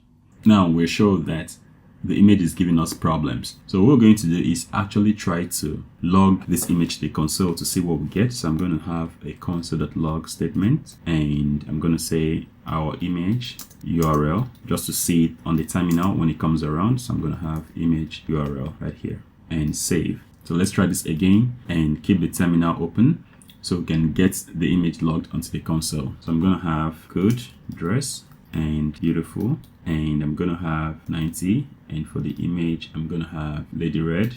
Let me make this beautiful dress and click on create product. Okay, we're still getting the validation failed, of course, but now let's look for our image to see what we're getting for that image. Here is the product data, and you can see our image, the URL is right here. So we're really getting the image, right? But right here it's saying product validation failed, product image path, product image is required. Okay, but of course we're getting our image. Now it must be a problem with how we're passing the image to our create product right here. Okay, let's close this off and let's go to our product model. We're having it that product image is required, and we indeed passed product image right here. So let's go to our Mongoose to see what we actually did there. Not Mongoose, but our product model. Right here we passed product image. Okay, and for the types, okay, now I know what the problem is. So let's remove this URL and have product image for the product params instead of product image URL. And then for the model we also have product image. So right here we're supposed to provide product image and save. I think that was a bug right there. So now that we've saved this, let's try this one more time. And what I'm going to do is open up the terminal, and I'm going to stop the server, Ctrl+C, clear our things, and start this one more time, npm run dev, and of course refresh our browser. Okay, now everything is back to normal. Let's see. So we're gonna have dress, we're gonna have beautiful dress, I'm gonna have $89, and I'm gonna have lady red, the JPEG, and let's click. Hopefully everything gets done properly this time. Okay, product created right here on the front end, and we're receiving the product data. That's all of this, and of course our image URL. So right now let's go back to our MongoDB database to see if that data arrived there. So right here inside of our MongoDB database, let's refresh and see what we get. Beautifully so, we get this amazing data right here. So we have product title of dress, we have product description of beautiful dress, we have product description of beautiful dress, we have product price of 89, and we have product image of this right here. Now what we're going to do is even create more products and store it right here. Let's go back to our VS Code and let's try to create more products from here. And the thing is, remember, we are also uploading images to our S3 bucket. And if we upload the exact same image, it's going to overwrite the previous one that was there. So make sure you bear that in mind. And one way to handle it such that if you upload multiple images and you want all of them to be right there, then what you can do is we can go to the server function right here. Let me close up the terminal and go up to the place where we're having that image sent to the database. I mean the function dealing with the image upload. So right here, we're just saying product images and then file name. So right here, we can also add something like date. For example, you can say date.now so that the date will make the images unique. And so even if you upload the same image, it will have different file names altogether. So all of them are going to be there. You can also choose to leave it like this. It all depends on how you want to handle the images stored inside of the S3 bucket. So what we can do is right here, we can concatenate date.now. And we'll have it like this. So for every image that we upload, it's going to have this date along with it as a number. So that number is going to differentiate images that are the same. But I don't want to have this here because I just want to have one unique image. I know how I want to deal with this. So let me just remove this. But if you want, you can put that so that you have the names very, very unique. Okay, I'm going to save this one. So now let's create more products. So I'm going to come here and say shoes. Let's create about 2 more products, and I'm going to say beautiful shoes, and I'm going to give it a 78, and then right here Adidas shoes. This one is already in the S3 bucket, so this one I'm going to upload is going to overwrite it. So I'm going to upload and click on create products. Yes, we get the products created, and we can create one more. I'm going to call it dog dress, and come right here, have dog dress is cool. Come right here and give $34, and right here I'm going to upload this dog dress and create products. Okay, now let's go back to our MongoDB database to make sure that the data we've created are all there. So right here we can just refresh here, and we should have about 3 documents inside here. You can see 1 to 3 of 3, which means we have about 3 documents. You can scroll. This is the first one, beautiful dress. This is the second one, shoes, and you have the products images, of course, and you have dog dress is cool and everything. So we're storing our data properly. Now, in the last part of this project, what I'm going to do is create a page to actually fetch all of this data and display it on our web page. So let's go. So what we can do now is just close all of this so that we can have a clean slate to start with. And I'm also going to commit all of our code. So I'm going to say upload to MongoDB successful and commit and sync changes. So I'm going to create another branch. So I'll come right here and go to branch and click on create branch. Or if you want, you can come to the lower left corner right here, click here, create new branch and provide the branch name. I'm going to call it display images and enter. So now we have display images right here. I'm going to publish that branch. So yeah, it's published already. So now what we need to do is actually create the page where we'll be able to display all of the products that we've stored in our database. And for that, I'm going to come within the app and we just have this page and layout. I'm going to create a folder within the app. I'm going to call it products. So this is like to create a route. So instead of this product, I'm going to create a file and I'm going to call it page.tsx and collapse this one. So we're going to spin up a boilerplate code, RFC, and then instead of returning a div with the page, I'm going to say welcome products like so and save. So now the thing is, if we go and visit /products, products with an S, you can see we get this welcome to products right here. And this is how, of course, routing happens in NextJS application. We just create a folder, for example, call this one products, and we create a page.tsx within that folder. Okay. Now what we're going to do within this page is to fetch all of the products from our database and we'll spin up the UI to properly display them. So first of all, let's go about fetching the data. And for us to be able to fetch the data, it means that we need to go back to our actions because we use the server action to fetch the data. Go to products.tsx. This product.tsx will have all the server actions that we need in order to deal with product. We've created this one, which is just to create product. Now I'm going to export another one, a sync function. I'm going to call it get products. like so. And this get products will not require any param because we just want to get all of the products that exist in the database. And then within the function, we're going to open a try and a catch block. Any error that occurs, get it as error, and you can just log the error to the console.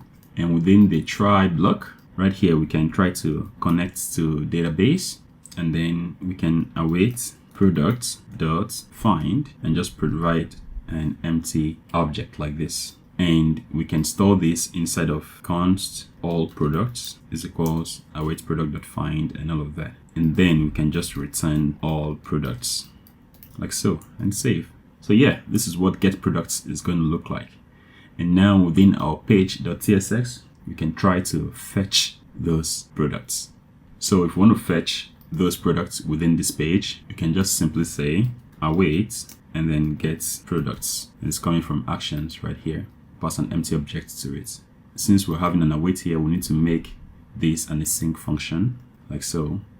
And we can store this in a variable. So I can say const products is equals await gets products. Okay, here we have this error. It says expected 0 argument but got 1. So I can just take this away. Yes, we've not used product, so we're having a red line under it. But yeah, we've been able to fetch product, and we can actually display it right here instead of our divs. So what I'm going to do is take all of this div away and provide an empty React fragment. And within the fragment, I'm going to paste this and then have another div where I'm going to paste all get from products and do json.stringify and products like this and save. So now if you look at that page, you can see we're having all of the products from our MongoDB database. And the next thing is for us to loop through these products and display it using a beautiful UI. And for that, we'll go back to our hyperui.dev to grab a UI that we're going to use to display our products right here. And then we'll loop through all the products and display each one of them. So going back to the hyperui.dev, let's find component that will work for us. So right here, we have product cards. I think we can fetch this one. So in fact, let me maximize the browser screen and let's get this one. So I'm going to change this one to JSX and copy JSX and take this back to the minified size. And right here, what we're going to do is, first of all, let me take away this right here, and we're going to paste the code we just copied. And for the image, we're going to remove the image because we're going to replace that with image from Next.js right here. And for the image from Next.js, we have to pass in those parameters. So we have to pass an src, also have to pass the height, also have to pass the width, and we also have to pass the alt like so. And I'm going to paste the class name that we copied from the image from this hyperui. And yeah, so this is what we have. We have this image. We don't want this link right here, so I'm going to take it out and I'm going to save. So we have some errors with the structure we have right here, and let me see why that is so. And here we have it's all wrapped in an A tag, so I'm going to remove that and save one more time. Yeah, so this is what we're going to get. So let's first of all bring the image. So what we need to do is wrap all of this, the image and everything, right inside of a separate div. So I'm going to take this one out and I'm going to have another div right here. Within this div, we're going to get the products, loop through the product, and display a UI for each of that product. So we're going to provide the curly braces to bring in JavaScript, and then we're going to say products. So if products exist, we're going to map through products, and of course provide a function, the fat arrow function, and within the parentheses we're going to return for each product. We're going to take each of the products index, and for each of the products we're going to have another div which is going to have a key prop, and the key will be the index right here. And so within that div we're now going to have all the things right here and save. So this is what we're going to do. So now we're mapping through the products and getting each product and getting the index of each of the products, and we have to pass the index as a key right here, and then we'll display image, display product title, and all of that right here. So for this src is going to be each product dot product image right here, and for the height we might just say 90. This one, let's say 90 as well. We'll just see how that turns out. And for the alt we can say product image, and for the small headphones we're going to say each product dot product title, and for the lorem ipsum text, we're going to say each product dot product description, and for the price, we're going to leave the dollars there, and we're going to say each product dot product price, and save as well. And let's see what we're actually having right here. Oh, you can see how they are displayed right here. Not so good, right? So right here for the div, I'm going to have a class name, and I'm going to make it flex, and we can say flex call. We have to stack them from top to bottom, and you can say items center, and now they're stacked from top to bottom, but they look very tiny. So for the div that actually houses the whole thing, I can give a class name. First of all, I can space them with this margin from each other all around, and then I'm going to use 100 LG, and then background of slate 100, save, and a width full. Okay, they stretch all the way from the left to the right, and instead let's do width 96. Okay, this one is looking much better. Beautiful dress, this is okay. Or maybe I can give gray, let's say 800. Okay, this is much better. And yeah, you can have it like this. And let me make the image rounded as well, so I can come to the image, and I'm going to say rounded LG. Yeah, so they have the corner as well. And yeah, we can have it like this, just like this. And for the welcome products, I'm going to give it a class name of text center, so it's at the center, and then I'm going to give it a margin bottom of 3, so it pushes things down. Margin top as well of 3. Yeah, and then text size of 3XL. Let's see what that looks like. Okay, this is quite large, and yeah, you can have this like this. And for these beautiful shoes, that is the description, we can have some margin right here to the left. So I go find the description, can give it margin left of 1, and same thing for the product title as well, margin left of 1. So this is looking a lot nicer. And how you style this actually is just very much up to you. We can come right here to the div housing the whole thing and give this responsive query. So if it's on medium size, we want the flex direction to become row. And remember, Tailwind CSS styling is mobile first. So all the stylings we're applying starts from the smallest screen possible and up. So all this one, the item center, the flex code, the flex, and indeed any other styling we're applying, apply from the smallest screen and up. But then as we go up, we can change the styling. So for example, if we leave the small screen size and get to medium, we want the flex direction to change from flex call to flex row. Come right here that we have the stylings on the image, and take away this one. I'm going to save this, and then this is what we have. We want it to be on mid. We want to have justify center and save. So now when we try to resize the browser window, you can see it's all in the center, and this is quite okay. Depending on the style that we want, we can also reduce the size of the cards themselves and make it suit what we want. But yeah, this is beautifully displaying our products. So one last thing I'd like to do is come to where we have this component and go to product.tsx. And inside of this, I want to create a small button right here in the UI that will take us to this products page. So maybe after we're done creating a product, we want to go to that product page and see the product ourselves. Now let's go localhost 3000, where we normally create products. So I'm going to have a button somewhere around there. So I'm going to scroll down, and just before we even have the create an awesome product, I'm going to bring in the UI, some sort of button that will take us to the page where all of our products are displayed. Come to the UI dev, and I'm going to look for buttons. So we can just take this one, so view, and I'm just going to copy this one, Control C, because I don't want to copy everything. And I'm going to come right here and I'm going to paste it. But instead of having it as class, I'm going to have class name, and then it's no longer going to be an anchor tag, rather it's going to be a link, and the link, this link will be coming from NextJS, so make sure to import it. So I go right here and import link from next link, and we save. Yeah, so let's see what we have. Here you can see that link is right here, and instead of download, I'm gonna say products, like so. And I want some margin at the top, margin top, just give it 2, and margin left, I'm gonna give it 2 as well, and save. All right, so it's a bit down here, and I can see initially before we hover around, the product is almost not visible, so I want to give the text black. Yeah, so we can see it clearly. Yeah, and now this is a lot better. So we can actually click this and we go to the products. But right now we've not specified where it should go, so I'm going to remove this pound symbol, products, and save.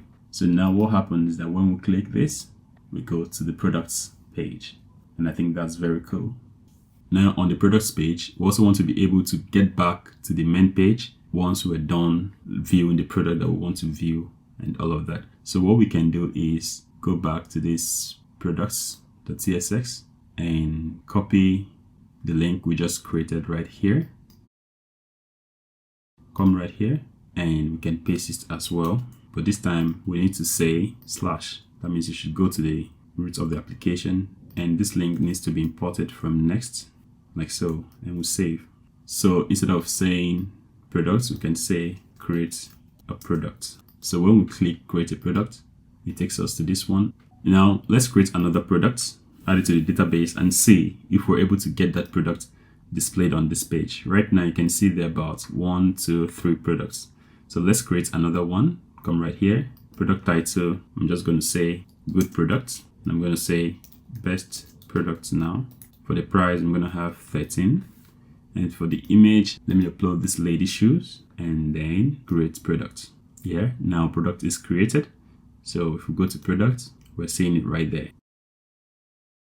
And so my friends, to wrap up this video, I want to congratulate you for reaching thus far in this video. With the knowledge of React hook forms and Zod in Next.js, useFormStatus and useFormStatusHooks, NextJS Server actions, and working with Amazon S3 bucket, MongoDB database, you're much more at a better place in creating any form in your Next.js application. Now, the next thing is for you to like and subscribe to this channel so that you won't miss content like this when they come on the channel. And please give a star on GitHub when you visit that repository, and keep coding. See you in the next one.